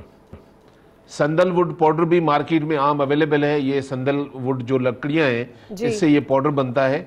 ये ऑरेंज पील है, यानी कि ऑरेंज का जो छिलका आप फेंक देते हैं उसको आप सुखाने या सूखा हुआ मिल जाता है। ये जो का आटा है। इन तीनों चीज़ों को हम वजन लेकर आप पाउडर बना के जब तैयार करेंगे तो ये इस शक्ल में आ जाएगा। अच्छा, ये इस शक्ल में आ जाएगा। अब आप इसको रोज़ाना किस तरह लगा सकते हैं कि आप 2 चम्मच निकालकर इसको योगर्ट में मिक्स कर लें। अगर आपकी स्किन बहुत ज़्यादा ड्राई है तो आप इसको दूध में लगाएंगे। अच्छा, ये वाला पूरे फेस पर आप मार दें और ये बेहतरीन है। अगर हाथ पाँव पे भी आप लगा लें, अगर आपकी स्किन ज़्यादा ब्लैक हो रही है, डल हो रही है, टू टोन हो रही है, या धूप में अक्सर देखा होगा बहुत सारे हमारे भाई भी जो मोटरसाइकिल पे ट्रैवलिंग करते हैं, उनका फेस ख़राब हो जाता है, हाथ उनके ख़राब हो जाते हैं, तो ये फेयरनेस भी बहुत करता है। स्किन के ऊपर जो निशानात होते हैं, जो दानों के निशानात होते हैं, वो स्पेशली ये साफ करता है। संदलवुड मास्क कहलाता है। ये आप अपने घर तो में डॉक्टर साहब इजीली बना सकते हैं। ये आप निशान कह रहे हैं ना, आप निशान कह रहे हैं, डबल टोन कह रहे हैं खत्म करेगा, पिंपल्स भी खत्म करेगा? एकनी और पिंपल्स के निशान की बात हो रही है। लेकिन निशान की बात, अच्छा ओके, पिंपल्स के लिए भी बताए ना। एकनी बेसिकली पिंपल्स तो देखो, जब आप हर्बल टी से डिटॉक्स कर रहे हैं तो पिंपल जाते हुए अपनी निशानी छोड़ता है। उसको आप उसका दाग कह लें, निशान कह लें, ये उसको उस जगह ठहरने नहीं देता, उसको क्लीन कर देता है। ठीक है, ठीक है। लेकिन पिंपल्स के लिए अगर कोई चीज बाहर से अप्लाई करनी हो? ये पिंपल्स के लिए था, ये जो मास्क हमने बनाया था ये पिंपल्स के लिए। और एकनी किसी भी किस्म की हो, देखें पिंपल्स एकनी का हिस्सा है। एकनी में जितनी भी चीजें आती हैं, ये जो हमने मास्क बनाया था जिसमें हमने 3 चीजें डाली थी, जो का आटा डाला था, ऑरेंज पील यानी कि ऑरेंज का छिलका था, संदलवुड पाउडर था। ये तीनों चीजें मिलाकर हम वजन आप रख लें। अब आपकी मेडिसिन रेडी है, आप इसको जब भी अप्लाई करें दही में मिक्स करके पेस्ट बनाकर पूरे फेस पे लगाएं। ठीक है जी। डॉक्टर साहब 2 सवाल अब आपके सामने। अच्छा जी, पहली जो हमारी बहन थी जिन्होंने हमें आंख का और गुर्दे का मसला बताया और पीछे कंधे का, देखिए कंधे के लिए तो आपको पहले एक दफ़ा टेस्ट ज़रूर कराना चाहिए, कहीं कहीं खुदा न खास्ता सर्वाइकल तो नहीं है। तो जब तक बीमारी डायग्नोज नहीं होती तो मैं टीवी पे इस तरह बता तो नहीं सकूंगा, लेकिन आपको ये ज़रूर कहूँगा जिससे आपको कोई नुकसान नहीं होगा। आप 2 ऑयल ख़रीद लें, एक राई का तेल ख़रीद लें और एक सरसों का तेल ख़रीद लें।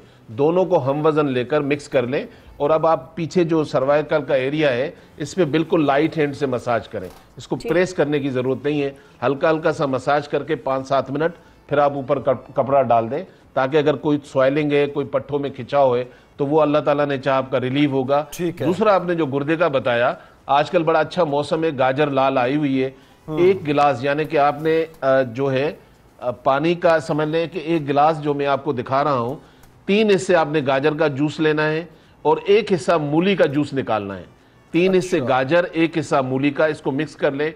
ये गुर्दे की तमाम जो डिजीज होती हैं, जिसमें गुर्दे की स्वेलिंग कह लें, गुर्दे में ज़रात और पथरी है, गुर्दे में इन्फेक्शन है, तो अल्लाह ताला इससे उसको साफ कर देते हैं। रोजाना 1 गिलास दोपहर में बना के पीजिए। सही, ठीक है डॉक्टर साहब। जल्दी से आपको वाइट निशान, हाँ यस बिल्कुल, हाँ जी, मैं उसी की बात कर रहा था। वाइट निशान में भी 2-3 चीजें होती हैं, क्योंकि मैं स्क्रीन पे उसकी स्किन देख तो नहीं पाता हूं। अल्लाह करे कि वटली को ना हो, बरस ना हो, तो उसके लिए आसान तरीका ये है कि आप एक स्टोर, किसी भी स्टोर से बेबी वाइजलिन खरीद कर, बेबी वाइजलिन की एक डब्बी 100 रुपए के करीब मिल जाती है, उसमें वर्जन कोकोनट ऑयल डाल दें, उसको अच्छी तरह मिक्स कर लें। बाहर से तो आप ये लगाएंगे और अंदर पीने के लिए आपने आधा गिलास या 1 गिलास दूध का लेना है और 1 टीस्पून उसमें बादाम का ऑयल, मीठे बादाम का ऑयल डालकर डेली बेसिस पर पीना है। अल्लाह ताला ने चाहा तो इससे आराम आ जाए। कि आप अपने किचन में जाइए और आपके किचन में आपकी दवाई मौजूद है। 4 चीज़ें आपके किचन में लाजिम होगी। छोटी इलायची उठाइएगा, सौंफ उठाइएगा, ज़ीरा उठाइएगा और पुदीना जो हरा होता है वो सूखा हुआ उठाइएगा। चारों चीज़ों को हम वज़न कर कर इसका पाउडर बना लें। आधी चमची सुबह नाश्ते से पहले, आधी चमची रात को खाने से पहले, अच्छा, ये सिर्फ गैसेस के लिए नहीं, डकार के लिए नहीं, इवन एसिडिटी हो रही हो, जलन हो रही हो, खाना हजम नहीं हो रहा हो, आपको किसी ने अल्सर बता दिया हो, ये 4 ही चीज़ों अल्लाह की बड़ी नेमत है। लेकिन परहेज में इस तरह कीजिएगा कि सुबह का नाश्ता अच्छा करके रात की रोटी कम कर दीजिएगा। खाने के ऊपर पानी पीना सुन्नत नहीं है। हम अक्सर खाने के ऊपर पानी पीते हैं, इससे मैदे के अमराज और बढ़ जाते हैं। तो कोशिश करें खाने के 1 घंटे तकरीबन आप पानी को अवॉइड करें, भले हमें सबको करना चाहिए। ठीक है, ठीक है। अच्छा, जल्दी से डॉक्टर साहब ये बता दीजिए, ये आजकल बहुत से खवातीन भी हैं, मर्द भी हैं, उनको ना हलकों की बहुत शिकायत है, उनके हलके बन जाते हैं और वो बहुत ज्यादा गहरे हो जाते हैं, तो उसके लिए कोई टोटका बताएं। मैं टोटका जरूर बता दूंगा उसके लिए, लेकिन लाजिम है कि 3-4 चीजों का ख्याल रखा जाए। एक तो स्लीपिंग डिसऑर्डर, हमारे यहाँ लोग जो है 2-2, 3-3 बजे जाग रहे होते हैं और टेंशन तो इनको पूरे जमाने की लगी हुई होती है। तो जरूरी है कि आप अपना स्ट्रेस लेवल कम करें, रात की नींद अच्छी लें। और आसान तरीका बता देता हूँ, आपके घर में हल्दी होती है और आपके घर में दूध भी होता है, आप चुटकी हल्दी का लें या आप दूध या दूध के ऊपर मलाई, इसमें इसको अच्छी तरह मिक्स करके रात को आप इसको लगा दें दोनों आइस के ऊपर। 20 से 25 मिनट के बाद इसको वॉश कर लें। आपको 5-6 महीने करना पड़ेगा। चेहरा जल्दी साफ होता है, डार्क सर्कल जरा टाइम लेते हैं। तो हम 4-5 दिन करने के बाद शीशे में देख रहे होते हैं कि अभी तक हुआ नहीं, तो हम छोड़ देते हैं। तो थोड़ा पेशेंस चाहिए होगा। ठीक है, ठीक है डॉक्टर ईसा, बहुत शुक्रिया आपका, थैंक यू सो मच। बहुत से टोटके और बहुत से मसाइल आज हमने आपसे डिस्कस किए हैं। बहुत से कॉलर्स ने भी जो है वो कॉल और अपने मसाइल डिस्कस किए। इंशाल्लाह दोबारा आपसे जल्दी मुलाकात होगी।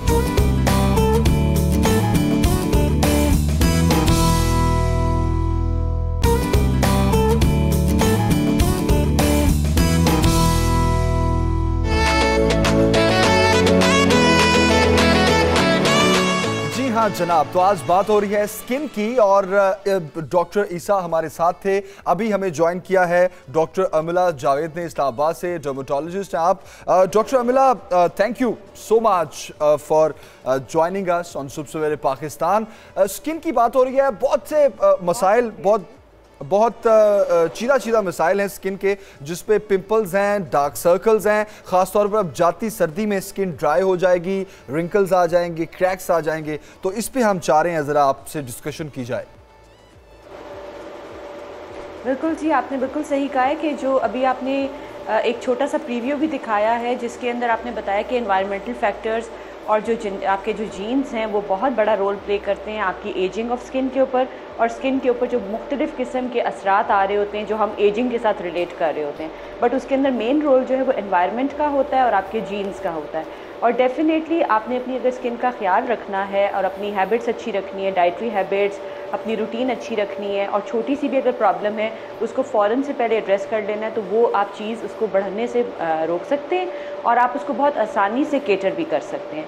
तो लास्ट टाइम जब हम आपसे मिले थे तो रिक्वेस्ट आई थी बहुत ज़्यादा कि हमें कुछ लेज़र के बारे में भी बताएं कि उसके चेहरे के ऊपर क्या असरात होते हैं और उसको कैसे ट्रीटमेंट के तौर पे यूज़ किया जा सकता है इम्प्रूवमेंट ऑफ स्किन के लिए। तो आज हमने वो भी रखा है अपने व्यूअर्स के लिए, और इसके अलावा एंटी एजिंग का एक और ट्रीटमेंट भी रखा है जो कि ना सिर्फ आपके ओपन पोर्स में मदद करता है। डॉक्टर साहब, जैसे आप लेजर की बात कर रही हैं तो मैं चाहूंगी कि आप लेजर पर बात करते हुए ये भी बताएं, बहुत से ज़हनों में ये ख्याल आता है कि लेजर के बड़े साइड इफेक्ट्स होते हैं और आफ्टर लेजर जो है वो बहुत से और इश्यूज स्किन के पैदा हो जाते हैं, क्या ऐसा भी होता है? देखें जी, एक्चुअली कुछ चीज़ें जो हैं वो उसका हकीकत से ताल्लुक़ नहीं है। लेज़र जो है एक ऐसी लाइट है जो कि नॉन आयनाइजिंग रेडिएशंस की ब्रैकेट में आती है। अब नॉन आयनाइजिंग रेडिएशन क्या होती है आम आवाम के समझने के लिए, जो एक्सरेज़ हैं उनकी जो शुआएँ हैं वो काफ़ी हार्मफुल होती हैं आपकी बॉडी के लिए, लिहाजा आप एक्सरे से बचते हैं। जब आप एक्सरे के कमरे में जाते हैं तो बाहर पूरा नोटिस लगा होता है कि इसके करीब आपने बगैर प्रोटेक्शन के नहीं आना। लेकिन लेज़र लाइट जो है वो आपके जिस्म के अंदर कोई ऐसी चेंजेस नहीं लाता कि जो ख़तरनाक चेंजेस हों, मतलब कैंसर नहीं बनाता। जिस तरह से अल्ट्रावायलेट रेडिएशन सूरज की वो आपको कैंसर दे सकती हैं, लेकिन जो लेज़र की लाइट है वो एक प्रोटेक्टेड लाइट, ऐसी बीम है जो कि प्रोटेक्टिव ब्रैकेट के अंदर आती है और सेफ ब्रैकेट के अंदर आती है। लिहाजा लेज़र के साथ जो प्रॉब्लम्स हो सकती है स्किन पे, वो थोड़ी बहुत रेडनेस या रैशेस या हो सकता है कि छोटा मोटा कोई बर्न आ जाए। लेकिन इसके अलावा जो लोगों के दिमाग में ये ख्यालात हैं कि इसके साइड इफ़ेक्ट्स होते हैं, इससे कैंसर बन जाता है, ऐसा बिल्कुल भी नहीं होता। इनफैक्ट ये कैंसर के जो स्किन के ऊपर कैंसर्स होते हैं उनको ट्रीट करने के लिए इस्तेमाल होता है। ठीक ठीक। तो आज आप हमें क्या बता रही हैं? जिस तरह आप बता रही थी कि अगर स्किन को ग्लो रखना है या उसमें लेजर की कौन सी किस्म है जिसको इस्तेमाल किया जा सकता है? जी, आज हमारे पास एक ऐसी पेशेंट मौजूद है जिनके चेहरे पे थोड़े से फ्रेकल्स हैं। अच्छा। मतलब सूरज की वजह से और प्रोटेक्शन ना करने की वजह से, सनब्लॉक ना लगाने की वजह से चेहरे के ऊपर छोटे छोटे ब्राउन स्पॉट्स आ जाते हैं या तिल आ जाते हैं। उनको ख़त्म करने के लिए हमारे पास एक लेज़र है, ताकि इस लेज़र की मदद से बेसिकली ये होता है कि आप जब इसको फ्रीक्वेंटली करवाते रहते हैं तो वो जो बड़ा तिल बन गया है वो आहिस्ता आहिस्ता उसका साइज़ छोटा होता जाता है, और जो बहुत छोटे साइज़ के तिल बने हुए हैं वो फेड हो जाते हैं। जी, आज हम लोग क्यू स्विच लेज़र कर रहे हैं, क्यू स्विच लॉन्ग एंटी-एग इनके ऊपर यूज़ कर रहे हैं। और आप देखें कि इनका चेहरे के ऊपर बिल्कुल भी जब लेज़र करना हो तो चेहरा क्लीन होना चाहिए, कोई मेकअप नहीं होना चाहिए चेहरे के ऊपर। इसके अलावा आंखों की प्रोटेक्शन इंपॉर्टेंट है लेज़र से पहले, इसलिए हमने ये ग्लासेस रखी हुई हैं जो कि हम इनकी आंखें से अच्छी तरीके से प्रोटेक्ट कर देंगे। आंखों को लेज़र से बचाने की बहुत सख्त ज़रूरत होती है। मोस्टली लोग जो होते हैं लेज़र करते वक्त ग्लासेस नहीं पहनना पसंद करते, जो कि एक बहुत सेफ्टी हैज़र्ड है। अब हम स्टार्ट करते हैं इनका लेज़र। आप देखें, आप बहुत ज़्यादा जो है वो आपको अपना थायराइड भी चेक कराना पड़ेगा, लेकिन अगर खून की कमी है और आपके जो साइकिल्स हैं वो रेगुलर नहीं हैं, या फिर अगर आप नींद पूरी नहीं करते हैं, स्ट्रेसफुल लाइफ है, या धूप में जाते हैं विदाउट सन प्रोटेक्शन, तो इन तमाम चीज़ों की वजह से, बड़ी कॉमन सी चीज़ें, इनकी वजह से छाइयाँ पड़ सकती हैं। और छाइयों वाला कोई भी मर्द हो या खातून अगर हमारे ऑफिस में आता है तो हम सबसे पहले उसके कुछ ब्लड टेस्ट करवाते हैं, वो बहुत ज़रूरी है। इसके अलावा हम आपकी स्किन को चेक भी करते हैं कि मेलाज़मा जो है वो सिर्फ ऊपर की लेयर में है या डीप लेयर में जा चुका हुआ है, और फिर उसके अकॉर्डिंगली ट्रीटमेंट होता है। इस वक्त हम आपको यही कह सकते हैं कि आप बहुत अच्छे एक सन प्रोटेक्शन अपनी शुरू करें। ओवर द काउंटर बहुत अच्छे अच्छे सन ब्लॉक्स अवेलेबल हैं, वो इस्तेमाल करें। विटामिन सी से बनी हुई जो क्रीम्स मिलती हैं फार्मेसीज़ के ऊपर, आप वो यूज़ कर सकते हैं। हम नाम नहीं बता सकते इस वक्त, लेकिन वो सेफ़ हैं, आप वो इस्तेमाल करना शुरू कर सकती हैं। मिक्स क्रीमें अवॉइड करें जो आपको पार्लर पे दी जाती हैं, वो बिल्कुल आप अवॉइड करें। ब्लीचिंग करना चेहरे पे आप अवॉइड करें, क्योंकि ये तमाम चीज़ें बजाय इसके कि आपको फ़ायदा दे, आपको नुकसान देती हैं लेटर ऑन। अच्छा, ऐसा है कि जो वाइट हेड्स और ब्लैक हेड्स का प्रॉब्लम है वो बहुत ही कॉमन है, और आपके पास क्योंकि आपका काम ऐसा है कि ये हर वक्त की आपकी रूटीन है, तो बेस्ट ये होता है कि जो तो आप अगर उनको कोई फेशियल करते हैं या कोई ऐसी चीज़ करते हैं जिससे आप उनके ये कील और मुहासे जो हैं वो रिमूव करते हैं, आप उसको बहुत सॉफ्ट तरीके से इस्तेमाल करें, बहुत हार्श तरीके से निकालने की कोशिश ना करें, क्योंकि जो वाइट वाले होते हैं जिस तरह आपने बताया, वो कभी कभी बहुत स्ट्रांग होते हैं वाइट हेड्स, और वो रिमूव नहीं होता, प्रेशर के साथ वो रिमूव नहीं होता। उसको एक ख़ास किस्म का हमारे पास टूल होता है, हम उसके साथ उसको रिमूव करते हैं, उसको कॉमिडोन एक्सट्रैक्टर कहते हैं। और दूसरी चीज़ होती है, एक कंडीशन होती है, इसको मिलिया कहते हैं, मतलब डॉक्टरी ज़बान में इसको मिलिया कहते हैं। वो बिल्कुल सफ़ेद सफ़ेद छोटे स्किन के अंदर एक स्पॉट से आ जाते हैं जो उभरे हुए महसूस होते हैं, उसको भी निकालने के लिए हमारे पास एक स्पेशल किस्म की पेन होती है, उसके साथ हम रिमूव करते हैं। तो इसको आप सैलून्स पे रिमूव ना करें। ठीक है डॉक्टर साहब, आपने ये भी लेजर किया, अगर आप लोग देख रहे हो बिल्कुल दिखा दें, अगर हो गया है कंप्लीट तो। अच्छा जी, अभी ये लेजर हो गया, आप देखें थोड़ा सा अगर इस तरफ फेस दिखाएं, देखिए जी, लेजर करने के फौरन बाद हल्की सी चेहरे के ऊपर ये रेडनेस आई हुई, आप देख सकते, लेकिन ये रेडनेस अगर ये एलोवेरा जेल इस्तेमाल करेंगी, थोड़ी सी आइसिंग करेंगी, तो ये रेडनेस आज शाम तक चली जाएगी। और इन्होंने लेज़र के बाद अपने आप को सूरज से बचाना है, मतलब जब भी आप लेज़र करें, एक और प्रोटेक्टिव जो चीज़ है वो ये है कि आपने उस दिन तेज़ धूप में बाहर नहीं निकलना। अगर आपने शॉपिंग का प्लान बनाया हुआ या कोई ऐसी आपकी रूटीन है, तो आप लेज़र वाले दिन बराए मेहरबानी ये चीज़ें अपनी ज़रा कम रखें और अवॉइड करें। कम से कम शुरू के 2 से 3 घंटे आप डॉक्टर साहब, ये लेज़र के बाद ड्राइनेस का भी कोई सीन होता है कि ड्राई हो जाती है स्किन, तो उसको मॉइस्चराइज प्रॉपर करना चाहिए? बिल्कुल बिल्कुल, आप सही कह रही हैं। लेज़र के बाद समटाइम्स कुछ लोगों को एकदम से ड्राइनेस या ऐसी चीज़ फील होगी कि स्किन की एक लेयर उतर रही है या बहुत स्केलिंग हो रही है, तो ऐसी केस में मैंने आपको बताया कि आप एलोवेरा जेल इस्तेमाल कर सकते हैं, जो फार्मेसीज़ के ऊपर भी अवेलेबल है। इसके अलावा जो घर पे एलोवेरा लगाना चाहते हैं वो वाला एलोवेरा भी यूज़ कर सकते हैं। बेस्ट है कि आप आइस पैक जो है वो इस्तेमाल करें। अभी हम आपको दिखा भी देते हैं कि आइस पैक कैसे हम देते हैं पेशेंट्स को। इसके बाद ये आइसिंग करेंगी कुछ देर के लिए, तो ये रेडनेस आपकी सेटल डाउन हो जाती है। ओके, वेरी नाइस डॉक्टर साहिबा, ये भी एक अच्छा प्रोसीजर है। अभी हम एक ब्रेक की तरफ जा रहे हैं, ब्रेक के बाद वापस आएंगे, फिर हम आपसे पूछेंगे कि आज के शो में मजीद क्या चीजें हैं रंग गोरा करने का, खास तौर पर हाँ, रंग गोरा करना हल्कों के लिए, एग्जैक्टली, हाँ बिल्कुल। और फिर हमारे साथ जो हैं वो डॉक्टर जवेरिया भी हैं, न्यूट्रिशनिस्ट हैं, तो इनसे भी पूछेंगे कि खाने पीने में क्या एहतियात बरती जा सकती है, रंग गोरा हो जाए या फिर पिंपल्स ना हो या फिर हल्के खत्म हो सके। तो एक ब्रेक लेते हैं, ब्रेक के बाद वापस आते हैं।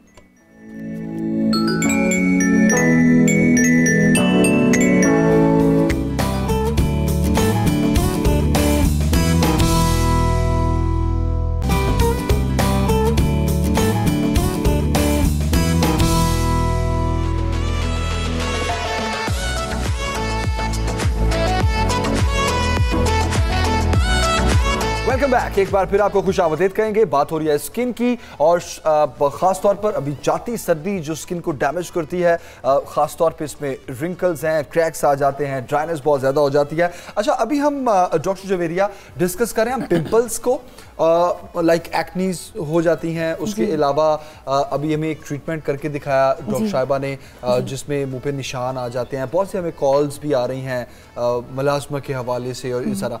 तो ये बताइए कि खाने पीने की आदत कैसी होनी चाहिए जिसमें खास तौर पर इन चीज़ों से बचा जा सके? Basically it's all about the detoxification of your blood and purification of your blood. जब भी हम खून साफ करने, क्योंकि हमारी हर चीज़ जो है वो खून में हो रही है, इधर के ब्लड प्रेशर लेवल है, ब्लड शुगर लेवल है, या फिर हमारा स्किन का ताल्लुक है, क्योंकि जब आप अपनी खुराक अच्छी करते हैं तो उसका डायरेक्टली आपके स्किन पे शो अप होता है। और खुराक का हमारी जो डाइट है और हमारा लाइफस्टाइल है, फिर हमारे जो न्यूट्रिशनल गोल्स हैं उसमें, क्योंकि हम पाकिस्तान एक ऐसी कंट्री है जिसमें अल्लाह ताला ने हमें देयर द 4 सीजन्स और लॉट ऑफ फ्रूट्स और वेजिटेबल्स, हर तरह की चीज़ मौजूद है, पर मुकर्ररा वक्त पे प्रॉपर तरीके से उसका जो इस्तेमाल है वो हमें पता हो, तो उसके हम बेहतर उससे फ़वाइद ले सकते हैं। तो क्या ऐसी चीज़ है जो खानी चाहिए जो डेली बेसिस पे, फॉर एग्जांपल हम मिसाल ले लेते हैं ग्लोइंग स्किन के लिए कि आप हेल्दी नजर आए? देखिए, there is the food list for the, अगर सिंपल हेल्दी स्किन आपको चाहिए, मतलब आपको पिंपल्स ना हो, क्योंकि हर फूड की एक तासीर, और एक तासीर को बोलते हैं पीएच लेवल, मतलब कितना एसिडिक है या कितनी बेस लाइन है। बेसिकली अगर हम नॉर्मल हेल्दी न्यूट्रिशनल गोल्स की बात करते हैं तो उसमें हमारे पास there the certain fruits and vegetables. Fruits को हम 3 तरह से, मतलब 3 तरीके से डिवाइड करते हैं, red, yellow and green vegetables. Red, जितने हमारे पास रेड फ्रूट्स हैं या वेजिटेबल्स हैं, it's rich in you can say lycopene. जैसे टोमेटोज इज़ अ फ्रूट, अच्छा जहाँ पे लगाने के लिए इस्तेमाल होता है वहीं पे 25 ml अगर आप डेली लेते हैं तो it's very good for your skin. Lycopene के अलावा पॉमग्रेनेट, यानी जो अनार है, सफ़ेद अनार हो जाए, रेड अनार हो जाए, आप इसको ट्वाइस अ वीक मत भूलें कि आपने ये लेना है अपनी डाइट में किसी न किसी टाइम, क्योंकि आपकी बॉडी में जो कार्सिनोजेनिक सेल्स डेवलपमेंट है उसको स्टॉप डाउन करते हैं, ना सिर्फ कैंसर डेवलपिंग सेल्स को रोकते हैं बल्कि आपकी बॉडी में से जो टॉक्सिक जो रेडिकल्स हैं उसको भी रिमूव करते हैं। और जैसे जैसे आपकी बॉडी प्यूरिफाई होती है वैसे वैसे आपकी स्किन ग्लो करती है। कोई ऐसी ग़िज़ाएं भी होती हैं जिनको कहा जाता है कि ये स्किन के लिए नुकसानदेह? जी बिल्कुल, जैसे कि आप ये देखें कि कुछ लोग फूड एलर्जिक होते हैं, फूड एलर्जेंस में आ जाते हैं, like to say that glucose intolerance, lactose intolerant, या कुछ लोग कभी कभी क्वेश्चन करते हैं कि हम बहुत ज़्यादा नट्स या नट ग्रुप कंज्यूम कर लें तो हमें पिंपल्स आ जाते हैं। या फिर एंटी एजिंग में आप देखें कि बहुत सी जहाँ पे क्रीम्स और डिफरेंट ट्रीटमेंट्स हैं वहीं पे जो फूड है वो भी आपको बहुत हद तक हेल्प आउट करता है, जिसमें नंबर 1 हमारे पास ओमेगा 3 फैटी एसिड्स हैं, जो कि हम प्लांट सोर्स फ्लैक्सीड यानी कि अलसी के बीज आप तकरीबन 1 teaspoon 11 days in a month या 11 दिन महीने में आप डेली अलसी के बीज आप मतलब आप कंज्यूम करें कि it's rich in omega 3। Omega 3 it's a little bit expensive source, पर ये कि आम इंसान अगर कंज्यूम करे ऐसे भी कर सकता है। फैटी फिश जो होती है वो भी आप उस तरह भी ले सकते हैं उसमें, और ये सारे तमाम सीजन में हम ले सकते हैं। बिल्कुल, आप इसको सीजनल वाइज यूज़ कर सकते हैं, पर excess of everything is bad and can lead to the massive destruction to. तो हर चीज़ की एक लिमिटाइज जो उसका यूज़ है वो बहुत ज़रूरी है। डॉक्टर साहब बताइएगा इन पिंपल्स का क्या किया जाए? एक कॉलर है हमारे साथ जिन्होंने ये कहा है कि उनकी राइट चीक्स पे 2, 3, 4 दाने हैं जिनमें से कभी कभी ब्लड भी आता है। ये जो इन्होंने एक साइड का बताया कि सिर्फ एक साइड पे चेहरे पे दाने हैं और वहाँ से हेयर भी वहाँ से रिमूव हो रहे हैं, गिर रहे हैं, तो यूजुअली जो एक साइड के ऊपर हो, एक स्पेसिफिक एरिया के इस तरह से जो दाने बनने लग जाते हैं यंग लड़कों के अंदर और बियर्ड एरिया के अंदर, वहाँ पे ये फंगल इन्फेक्शन होती है जिसको साइकोसिस बार्बी कहते हैं हमारे मुश्किल ज़बान में। और इसका ट्रीटमेंट ये है कि एंटी फंगल खाना पड़ता है और इसमें क्योंकि ये लॉन्ग स्टैंडिंग होता है, ये कोई 2-3-4 दिन की हिस्ट्री नहीं होती है, इसमें ज़रा महीना 1.5 महीना गुजर चुका होता है, तो ऊपर से सुपर एडेड इसमें बैक्टीरियल इन्फेक्शन भी हो जाता है। तो बेहतर यही होता है कि आप, इन्होंने वैसे दिखाया तो है डॉक्टर्स को, लेकिन इसका इलाज थोड़ा सा लॉन्ग टर्म होता है, थोड़ा ज़्यादा अरसा इलाज कराना पड़ता है और एंटी फंगल्स भी खानी पड़ती है और एंटी बैक्टीरियल्स भी देनी पड़ती हैं। इसको साफ रखें इस जगह को बिल्कुल। मेडिकेटेड शैम्पूज आते हैं जो एंटी फंगल शैम्पूज होते हैं, उसके साथ इसको डेली आप साफ करें तो वो बहुत ज़रूरी है, सफाई इस जगह की बहुत ज़रूरी है। और ये ट्रीटेबल चीज़ है। मुझे बड़ा अजीब लग रहा है कि कह रहे हैं कि ठीक नहीं हो रहा, ठीक हो जाना चाहिए, लेकिन अगर दोनों साइड के ऊपर चेहरे पे इस तरह के दाने हैं, देन देखना पड़ेगा कि ये कोई लॉन्ग स्टैंडिंग एक्नी तो नहीं है, बहुत पुरानी इनको एक्नी तो नहीं है, कि जो बार बार नोडुलोसिस्टिक एक एक्नी होती है जिसमें बार बार बहुत मोटा दाना बन जाता है और वो आपके बालों की जो रूट है उसको भी इन्वॉल्व कर देता है। तो इसको देखना पड़ेगा। मेरे ख्याल में एक्सपर्ट किसी डॉक्टर को एक दफ़ा दिखा दें और अगर भेजना चाहते हैं तो अपनी पिक्चर लेके हमें सेंड भी कर सकते हैं। सही, बड़ी अच्छी एडवाइस आपने दी डॉक्टर साहब। लेकिन अभी जो आपका ट्रीटमेंट आप कर रही हैं पेशेंट पे, ये किस चीज के लिए? ये वही है, लग रहा है। हाँ। ये वही है जो पहले आप दिखा रही थी हमें? जी बिल्कुल जी, वो लेज़र था जो हमने पहले किया था। इनको हमने थोड़ी देर पहले नमिंग क्रीम लगाई हुई थी, अगर वो शॉर्ट दिखा दें, वाइट कलर की एक नमिंग क्रीम थी जो हमने इनके चेहरे पे लगाई थी, जिसकी वजह से चेहरा जो है वो बिल्कुल इसमें पेन सेंसेशन ख़त्म हो जाती है। और उसके बाद ये हम ट्रीटमेंट कर रहे हैं। आप अगर इसकी टिप के ऊपर देख सके तो इस पर छोटे छोटे से, इसको ज़रा एक दफ़ा निकालें मैम। हाँ जी, ये देखिए छोटी सी इसमें से पिन्स आती हैं जो कि आपके चेहरे को टच करती हैं। तो इस पिन की वजह से हल्की सी प्रिकिंग सेंसेशन चेहरे के ऊपर हो सकती है, तो इसके लिए हमने पहले से नमिंग कर दी हुई है। इस ट्रीटमेंट की वजह से एक्नी स्कार्स बहुत अच्छे ट्रीट हो जाते हैं। कोलेजन बनता है आपके स्किन के अंदर क्योंकि एक रेडियो फ्रीक्वेंसी ट्रीटमेंट है और साथ इसमें माइक्रो नीडलिंग भी इन्वॉल्व है, तो इसकी वजह से आपके चेहरे पे नई कोलेजन बनती है।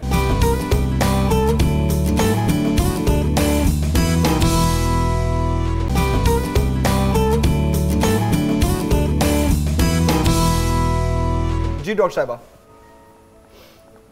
हाँ जी, मैं ये कहना चाह रही हूँ कि जो स्किन के ट्रीटमेंट्स होते हैं वो वन टाइम ट्रीटमेंट नहीं होते। बिल्कुल, ये ट्रीटमेंट्स आपको बार बार करवाने पड़ते हैं। ठीक है, ये लोग नहीं समझते हैं, वो समझते हैं कि हमने एक दफ़ा ट्रीटमेंट करा लिया तो बस अब ये ख़त्म हो जाएगा। इन्फेक्शंस जो हैं स्किन के वो ट्रीट हो सकते हैं एक दफ़ा से या 2 दफ़ा ट्रीटमेंट से, वो ट्रीट हो सकते हैं। लेकिन जो स्किन की कुछ कंडीशंस हैं और ख़ास तौर पे जो कॉस्मेटिक प्रॉब्लम्स हैं, जिस तरह से स्कार्स हैं या मेलास्मा है, पिशन है, रिंकलिंग है, ये बार बार ट्रीट करवाने पड़ते हैं। और आपने अपने सेगमेंट के स्टार्ट में वो बोटॉक्स का भी जिक्र किया था कि बोटॉक्स के ऊपर अमेरिका में सबसे ज़्यादा होने वाला ट्रीटमेंट और पता नहीं कितने $1 मिलियन लोग अभी तक स्पेंड कर चुके हैं। बिल्कुल, हम ये बोटॉक्स पर भी बात करना चाहेंगे। ये हमने अलग से ही एक टॉपिक रखा हुआ है जिसमें हम बोटॉक्स पर भी बात करना चाहते हैं, खासतौर पर वो इंजेक्शन जो खवातीन बहुत ज्यादा लगवाती हैं। लेकिन जुवेरिया, हम ये पूछना चाह रहे हैं कि हम डॉक्टर ईसा से भी पूछ रहे थे, बहुत से मर्द और खवातीन को प्रॉब्लम है हल्कों का, उनके हल्के बहुत ज्यादा हो जाते हैं और फिर वो बहुत ज्यादा गहरे हो जाते हैं, तो उसके लिए फूड हैबिट्स क्या होनी चाहिए? नंबर 1, इसकी कॉजेज होती हैं जो डेफिशिएंसी है, it's like a protein calorie और protein energy malnutrition. Secondly anaemia यानी आयरन डेफिशिएंसी एनीमिया। जब भी आप कैरोटीनाइड्स या कैरेट्स या बीटा कैरोटीन्स या इनरिच्ड फूड्स आप अपनी डाइट में ऐड करते हैं, या आप एप्पल, बीटरूट और carrot juice, it's one of the good antioxidants for your body. Green teas आप ले रहे हैं, it's good source of antioxidants, पर आप उसको एक मुकर्ररा मिकदार में लें। ये ज़रूरी नहीं कि आप 8 से 10 से 12 ग्लास ले लें एंटीऑक्सीडेंट्स अपनी बॉडी में गेन अप करने के लिए। मतलब आयरन डेफिशिएंसी की बिल्कुल, आयरन डेफिशिएंसी आप देखें कि आप you can go with the iron rich sources. आप बस प्लांट सोर्सेज आ जाती हैं, फिर एनिमल सोर्सेज आ जाती हैं। बच्चियाँ क्योंकि आजकल बहुत पेलर टोन है और पेलर टोन को उनको मतलब मैं I am believer on this thing कि if you can do a lot of makeup, but आपकी जब अपनी इंटरनल स्किन, इंटरनल हेल्थ ठीक नहीं है तो it can show up at your face. और इसमें मतलब आपके जो डार्क सर्कल्स हैं, डार्क सर्कल्स हो गए, पिगमेंटेशन हो गई, मिलिज्मा हो गया, या उसके अलावा जो डिफरेंट किस्म के रिंकल्स हैं, इनका तमाम चीज़ों का जो ताल्लुक है वो किसी न किसी माइक्रो मिनरल डेफिशिएंसी से है। लाइक टू से दैट मैं आपको कुछ चीज़ें यहाँ पे एलैबोरेट करती जाऊँ। अगर आपके माथे पे टोनिंग है कलर तो it's a calcium deficiency, dark circles हैं तो आयरन डेफिशिएंसी, यहाँ पे आपके हेयर ग्रोथ है तो it's a PCOS, polycystic ovarian syndrome and hormonal imbalance. अगर आपकी चीक्स पे स्पॉट्स हैं तो it's a magnesium and the zinc deficiency. अगर आपको पिंपल्स हैं तो you are too in the kidney disorders and the liver disorders. मतलब आप अपनी फिजिकल पर्सनल एग्जामिनेशन से अंदाजा लगा सकते हैं कि आपको किस चीज़ की डेफिशिएंसी। अच्छा, ऐसे सोचने बैठे तो फिर तो बहुत से प्रॉब्लम है। ये आपके साइंस एंड सिम्टम्स हैं। आप साइंस एंड सिम्टम्स भी शुरू हो जाता है ना। अच्छा ये भी है। और इवन आप देखिए कि आपके नेल्स में कई लोगों के स्पॉट्स होते हैं, green spots is like a cancers, white spots is like a calcium deficiency, और हम उन चीज़ों को अर्ली स्टेज पे नेग्लेक्ट कर देते हैं। सही, आप देख रहे हैं कि आपको कोई अच्छा वो याद है, तुम मुझे बता रही थी कि ये थोड़े प्रेस हैं, ऐसे लगता है जैसे नाखून थोड़े प्रेस हैं। बिल्कुल, ये आप देखिए they are the science of the deficiency. ये हर चीज का एक साइन। बिल्कुल। अच्छा, मुझे स्कूल का जमाना याद आ गया। स्कूल में कोई ऐसा हेल्थ का लेक्चर होता था तो टीचर जो भी बोल रही होती थी लग रहा था ये सारी बीमारियां बिल्कुल बिल्कुल। आज मुझे वही लग रहा है। एक कॉलर भी है हमारे साथ, एक दफा नाम उनका दोबारा बता दें। फौजिया। अस्सलाम वालेकुम फौजिया, कैसी हैं आप, क्या पूछना चाहेंगी? सलाम अलैकुम। दुआ। वालेकुम अस्सलाम। जमील भाईजान बहुत बहुत सलाम। वालेकुम अस्सलाम, कैसी हैं आप, खैरियत से हैं? ठीक है मैं ठीक हूँ। दोनों बहुत अच्छी लग रही है मुझे। उर्दू थोड़ा थोड़ा चाहिए। जमील भाई दाढ़ी बहुत अच्छी, बहुत खूबसूरत लग रही है। अरे मैं यही कहती हूँ फौजिया इनसे, मैं यही कह रही हूँ कि इनको दाढ़ी बहुत अच्छी है। तुम बहुत अच्छी हो। 92 न्यूज़ प्रोग्राम बहुत अच्छी। जिंदाबाद जमील, जमील जिंदाबाद, पाकिस्तान पाइंदाबाद। बहुत शुक्रिया, बहुत शुक्रिया, बहुत शुक्रिया, बहुत बहुत शुक्रिया। पाकिस्तान पाइंदाबाद। ये ऐसे होगा, जमील जिंदाबाद, दुआ पाइंदाबाद। ऐसे भी हो सकता था। बहुत शुक्रिया फौजिया, आपने पेशावर से कॉल की। और अच्छा, अब वो चलते हैं ना डॉक्टर अमिला के पास, जो हम उनसे डिस्कस कर रहे थे। बिल्कुल डॉक्टर अमिला, अगर आपका प्रोसीजर कंप्लीट हो गया हो तो हम चाहते हैं कि आप दिखाएं, क्योंकि जो अभी आप प्रोसीजर कर रही थी और आप बता रही थी कि ये एक्नी स्कार्स के लिए है, इस प्रोसीजर के बाद ये स्कार्स कम हो जाएंगे, या ये भी बताइएगा ये कितनी दफ़ा ट्रीटमेंट लेना पड़ता है? जी, अभी ये ट्रीटमेंट चल रहा है, इसकी तकरीबन अभी 100 शॉट्स रहते हैं और पेशेंट आपने देखा बहुत कंफर्टेबल है, उनको कोई पेन एज सच नहीं हो रही। हालांकि माइक्रो नीडल्स इनके फेस के ऊपर टच कर रही हैं और रेडियो फ्रीक्वेंसी इनको मिल रही है। अच्छा, ओके, एक मिनट डॉक्टर साहब, sorry to cut you. Micro needle से मुझे याद आया, ये माइक्रो नीडल्स का तो बड़ा ट्रेंड चल पड़ा है। अमेरिका में बहुत से लोग कर रहे हैं इसको, यूरोपियन तो ऐसे समझ रहे हैं इस चीज को, माइक्रो नीडल्स को, कि बस कोई भी मसला है स्किन का, फेस का, तो माइक्रो नीडल्स की तरफ जा रहे हैं। इवन बल्कि अब तो घरों में वो भेजना शुरू हो गए हैं पार्सल्स, लाइक आप you can order it online. तो ये इसके कोई साइड इफेक्ट्स तो नहीं है? और ये पेनफुल भी होता है क्या? जो आप जो उनसे माइक्रो नीडलिंग की आप बात कर रहे हैं, जो आप बहुत ज़्यादा ट्रेंड कह रहे हैं, वो बिल्कुल आप सही कह रहे हैं। और उसको वो होम यूजेज वाले भी मिलते हैं पैकेजेस उसके।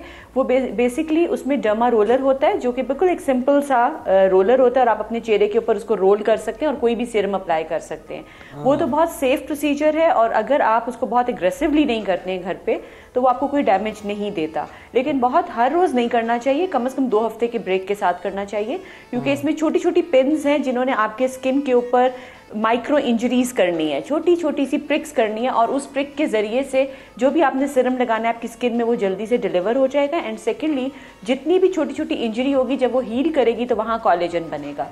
ये एक सिंपल सा मेडिकल का असूल है। अभी भी जो हम कर रहे हैं वो हम इनको माइक्रो नीडलिंग कर रहे हैं, लेकिन एट द सेम टाइम हम इनको रेडियो फ्रीक्वेंसी, जो एक एनर्जी बेस्ड डिवाइस है, वो हम इनको एनर्जी इनकी स्किन को दे रहे हैं ताकि उसमें कॉलेजन ज़्यादा से ज़्यादा बन सके। इमीडिएटली अभी होते साथ आपको शायद स्कार्स में इम्प्रूवमेंट। जी, इस ट्रीटमेंट का नाम जी स्कारलेट है। मेरे ख्याल में इन्होंने इसका पिक्चर भी लिया था मशीन का। बात यह है कि इसके फौरन बाद आपको शायद ये नहीं लगेगा कि होते साथ ही कोई मैजिक हो गया और स्कार्स भर गए हैं, ऐसा नहीं होता। लेकिन इसमें यह होता है कि कुछ हफ्ते के बाद, 2 से 3 हफ्ते के बाद, अगर आप अपनी post treatment, pre treatment and post treatment अगर पिक्चर्स देखेंगे तो आपको समझ आएगा कि उसमें अच्छा खासा जो आपका गढ़ा है वो फिलअप होने लग जाता है और जो छोटे छोटे स्पॉट्स हैं एक्नी की वजह से वो क्लियर होने लग जाते हैं। अच्छा डॉक्टर साहब, जल्दी से ये बताएं, जल्दी से ये बता दें डॉक्टर साहिबा, कुछ खवातीन इंजेक्शंस की जाने बहुत चल पड़ी, इंजेक्शंस चेहरे पर लगवाना एक बड़ा रुझान, रंग गोरा करने का भी, और चेहरे की स्किन अगर ढलक रही है उसके लिए भी और भी बड़ी इस तरह की इंजेक्शन चल पड़ी। तो क्या इनके कोई साइड इफेक्ट्स हैं, लगवाने चाहिए, नुकसानदेह नहीं है ये? जी देखिए जी, हर चीज़ का साइड इफ़ेक्ट हो सकता है, हम लोग ये नहीं कह सकते कि इसका साइड इफ़ेक्ट नहीं है। कोई भी ट्रीटमेंट ऐसी नहीं है कि उसका साइड इफ़ेक्ट ना हो। लेकिन जिन इंजेक्शंस की आप बात कर रहे हैं कि जो स्किन को ब्राइटनिंग करते हैं या वाइटनिंग करते हैं, अगर वो आप इंजेक्शन किसी अच्छी कंपनी से परचेज़ कर रहे हैं, एक ऑथेंटिक डॉक्टर के पास जाके उससे लगवा रहे हैं, आपकी डोज ठीक है, आपको कोई एलर्जिक रिएक्शन उससे नहीं हो रहा, डॉक्टर ने ये तमाम सेफ्टी चेक्स जो हैं अपने वो अप्लाई किए हैं आपके ऊपर, और आप उस तरीके से उसको फॉलो कर रहे हैं एडवाइस को, तो फिर तो ठीक है। लेकिन आप एक और प्रोग्राम में भी मैंने बताया था कि लोग इन इंजेक्शंस को ऑनलाइन ऑर्डर कर लेते हैं, जो कि बहुत अनसेफ है। जब आपके पास एक बॉक्स आ जाता है इंजेक्शंस का, और वो आप बॉक्स किसी भी नर्स या किसी भी पैरामेडिकल स्टाफ से जाके इंजेक्ट करवा लेते हैं, दैट इज़ अनसेफ। देखिए, एक्सेस किसी भी चीज़ की होगी वो अनसेफ होगी, चाहे आप प्रोटीन भी ज़्यादा खाएं या फैटी जो एसिड्स हैं या सिंपल जो ऑयल है वो भी एक्स्ट्रा खाएंगे तो आपको नुकसान होगा। तो ये तो एक दवाई है, तो हमें as a nation we have to be very careful and we have to be responsible कि दवाइयाँ हम ओवर द काउंटर खरीदनी और ऑनलाइन मंगवानी बंद कर दें। और हम थोड़ा सा अपना, अगर ये चीज़ें इंपॉर्टेंट है, देखिए जी, ये कोई नज़ला ज़ुकाम खांसी के लिए आप टीका नहीं लगवा रहे, ये आप अपने स्किन को इम्प्रूवमेंट के लिए लगवा रहे हैं, उसकी चमक के लिए लगवा रहे हैं, उसको अच्छा रखने के लिए लगवा रहे हैं। तो please go to a doctor, अपने डर्मेटोलॉजिस्ट के पास जाएं और उसकी एडवाइस से उसको फॉलो करें, और डर्मेटोलॉजिस्ट के ऊपर भी एकदम से ट्रस्ट ना करें, आप सेकंड ओपिनियन ले लें। अगर आपका दिल उसके ऊपर मान नहीं रहा उस चीज़ के ऊपर, तो सेकंड ओपिनियन लेना बहुत ज़रूरी है। ठीक है डॉक्टर साहबा, ये जो प्रोसीजर आप कर रही हैं, ये हम जरूर चाहेंगे कि आप if you want to take 2 or 3 minutes, हाँ बिल्कुल हम इसको देखना चाहेंगे। ये तकरीबन कंप्लीट हो गया। ठीक है, हम आते हैं आपके पास। मैं ये तकरीबन ठीक है, हम आते हैं आपके पास।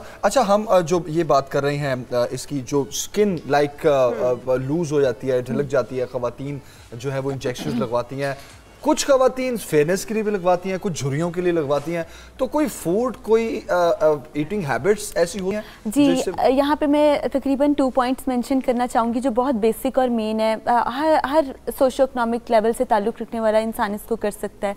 Number 1, keep your body hydrated, यानी जितना आप 8 से 10 या 12 ग्लास इस्तेमाल पानी का करते हैं, अगर आप उसको डिटॉक्स कर लेते हैं, येलो, रेड एंड ग्रीन, आप उसको डिवाइड कर लें डेली डेज में, तो इट्स मोर गुड। पर अगर आप सिंपल वाटर करते हैं, प्लेन जो वाटर है, और मोस्ट प्रोबेबली जब आप फ्राइड या फैटी फूड कंज्यूम करते हैं बाहर से, उसके साथ कार्बोनेटेड ड्रिंक्स ना लें, उसके साथ सिंपल प्लेन वाटर की तरफ जाएं, क्योंकि बहुत ऑयली फूड और हाईली स्पाइसी फूड भी आपके पिंपल्स और इसका कॉज करता है।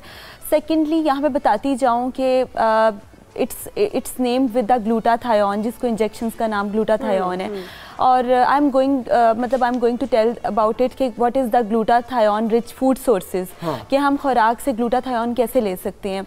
तो आप ये देखिए कि अल्लाह ताला ने हमें हमारे पास ऐसे फल और सब्जियां हैं जिसमें ना सिर्फ गज़ाइयत है बल्कि लज़्ज़त भी है, उसमें टेस्ट भी है, और टेस्ट होने के साथ साथ सब में, मतलब आप ये देखिए पॉमग्रेनेट हो गया, एप्पल्स हो गए, ग्रीन एप्पल्स, रेड एप्पल्स, उसके बाद बेरी ग्रुप है, फिर उसके अलावा आजकल आप ये देखिए हमारे पास बड़ी ज़बरदस्त सोर्स आई हुई है आलू बुखारा, प्लम्स, उसका आप जूस पिएँ, उसको आप चटनी में इस्तेमाल करें। अच्छा, किसी ना किसी फॉर्म में जब आप उसको कंज्यूम, इवन आप उसका पानी पीते हैं, तो आपके अंदर ग्लूटाथायोन जा रहा है। और आप देखिए बेसिकली वाइटनिंग तो it's just a concept, whitening का सिस्टम नहीं है, इट्स लाइक कि आपकी बॉडी प्यूरिफाई हो रही है, आप कैंसर से, लिवर से और डिफरेंट डिसऑर्डर्स जो कि लेटर एज में आपका रिस्क फैक्टर बन जाते हैं, उनसे आप बचना चाह रहे हैं कि बाहर, मतलब प्रोबेबली जो आउट ऑफ वर्ल्ड, वो जो बाहर की कंट्रीज़ हैं, वहाँ पर कंसेप्ट ये है कि ग्लूटाथायोन आपको तब इंजेक्ट किया जाता है, आप खाने में तब लेते हैं जब आप बीमारियों से बचना चाहते हैं, क्योंकि अगर आप 1001 आपको बीमारियों का चांस है, या आपको लगता है कि आपका ब्लड, आप मेडिसिन ले रहे हैं ब्लड थिनर की, या आपको लगता है कि आपकी बॉडी में डिटॉक्सिफिकेशन प्रॉपर नहीं हो रही, तो आप बेसिकली आप अपने ब्लड को प्यूरिफाई, ब्लड को क्लियर अप करते हैं। और यहाँ पे बताती जाऊँ, मैं खुद भी करती आ रही हूँ और मुझे बहुत उससे ज़बरदस्त लगता है पम्पकिन जूस, जो घिया कद्दू का, सिंपली हर जगह पे इजीली अवेलेबल होता है। आप उसको पील अप करें, उसका जूस निकालें, थोड़ा सा टेस्टलेस होता है पर you can add brown sugar और हनी इन इट। वो आप 1 ग्लास आफ्टरनून में ज़रूर ले लें, क्योंकि वो आपकी स्किन पे ऐसा ग्लो और शाइन करता है with and without makeup, you are fine. और secondly honey and black pepper is too good, सुबह कहवा उसका लें, वो क्लियरिंग स्किन के लिए अच्छा है। एंड मोस्ट प्रोबेबली एलोवेरा कुछ गवार गदर होती है, घर में भी आप उसको होम गार्डनिंग में भी 1 teaspoon is too good for the shinier skin ना, और आप उसको खा सकते हैं बिल्कुल। और यहाँ पे मतलब want forget about this is pineapple juice. Pineapple चाहे आपको कैन मिल रहा है पर उसका पानी ना इस्तेमाल करें, पर पाइनएप्पल। मुझे याद आया, पूरी दुनिया में ना एक बड़ी मिथ मानी जाती है, खासतौर पर मलेशियंस और थाईलैंड जो लोग हैं, ब्यूटी फूड इसको कहा जाता है। एग्जैक्टली, कि आप अगर पाइनएप्पल रूटीन से खा रहे हैं ना, तो आप 50s में भी जाएंगे तो आप ये देखिए कि pineapple has its on crown, but whenever you take, क्योंकि एंशिएंट आप इवन मेडिसिन में देखें या फूड मेडिसिन में देखें, या फिर आप ये देखें कि कई ऐसी चीज़ें हैं जिसके मेडिकल नॉलेज के साथ साथ हमें उसके बहुत फ़वाइद और चीज़ें, और most probably olive oil and olives, it's too good, olives, corn, beans, ये तमाम चीज़ें जो आप टिप्स आपने बताए, और खासतौर पर फूड से हम कैसे अपने आप को हेल्दी और अपनी स्किन को अच्छा रख सकते हैं। बहुत शुक्रिया डॉक्टर जवेरिया, आपने हमें ज्वाइन किया। अभी हम चलेंगे इस्लामाबाद डॉक्टर अर्मिला, क्योंकि वो जो प्रोसीजर कर रही थी, हम चाह रहे हैं कि वो हमारे नाजरीन देख सकें कि जब प्रोसीजर कंप्लीट हुआ है तो उनके पेशेंट कितना रिलैक्स हैं और उनकी स्किन पर क्या असरात नुमाया हुए हैं। जी डॉक्टर साहिबा। जी, पेशेंट बड़े आराम से बैठी हुई हैं, कंफर्टेबल हैं और अभी आइसिंग कर रही हैं, क्योंकि कोई भी इस तरह का जो भी एनर्जी बेस्ड डिवाइस प्रोसीजर आप करते हो या लेज़र करते हैं, उसके बाद सबसे जो अच्छी चीज़ है वो ये कि आप थोड़ी सी कूलिंग करें, स्किन की आइसिंग करें। तो इसलिए हमने ये आइस पैक डिस्पोजेबल बना के पेशेंट्स के लिए रखे हुए होते हैं, वो हल्की सी कूलिंग कर लेते हैं। इसके अलावा एलोवेरा जेल का बताया कि वो अप्लाई किया जा सकता है, और जो बहुत सेंसिटिव लोग हैं उनको हम लोग 1% हाइड्रोकॉर्टिसोन पोस्ट ट्रीटमेंट अप्लाई करवा देते हैं। मतलब बहुत ज़्यादा केयर की ज़रूरत इसके बाद। Thank you so much doctor Armila, बहुत इंफॉर्मेटिव आज का हमारा ये सेगमेंट और सेशन था। आपका बहुत शुक्रिया, इंशाल्लाह दोबारा भी आपसे मुलाकात होगी। तो अभी हम इजाजत चाहेंगे क्योंकि जाने का वक्त हो गया है। बिल्कुल इजाजत दीजिए, कल फिर आपके खिदमत में हाजिर होंगे। अपना ख्याल रखिए, फीडबैक देना मत भूलिएगा। अल्लाह हाफिज।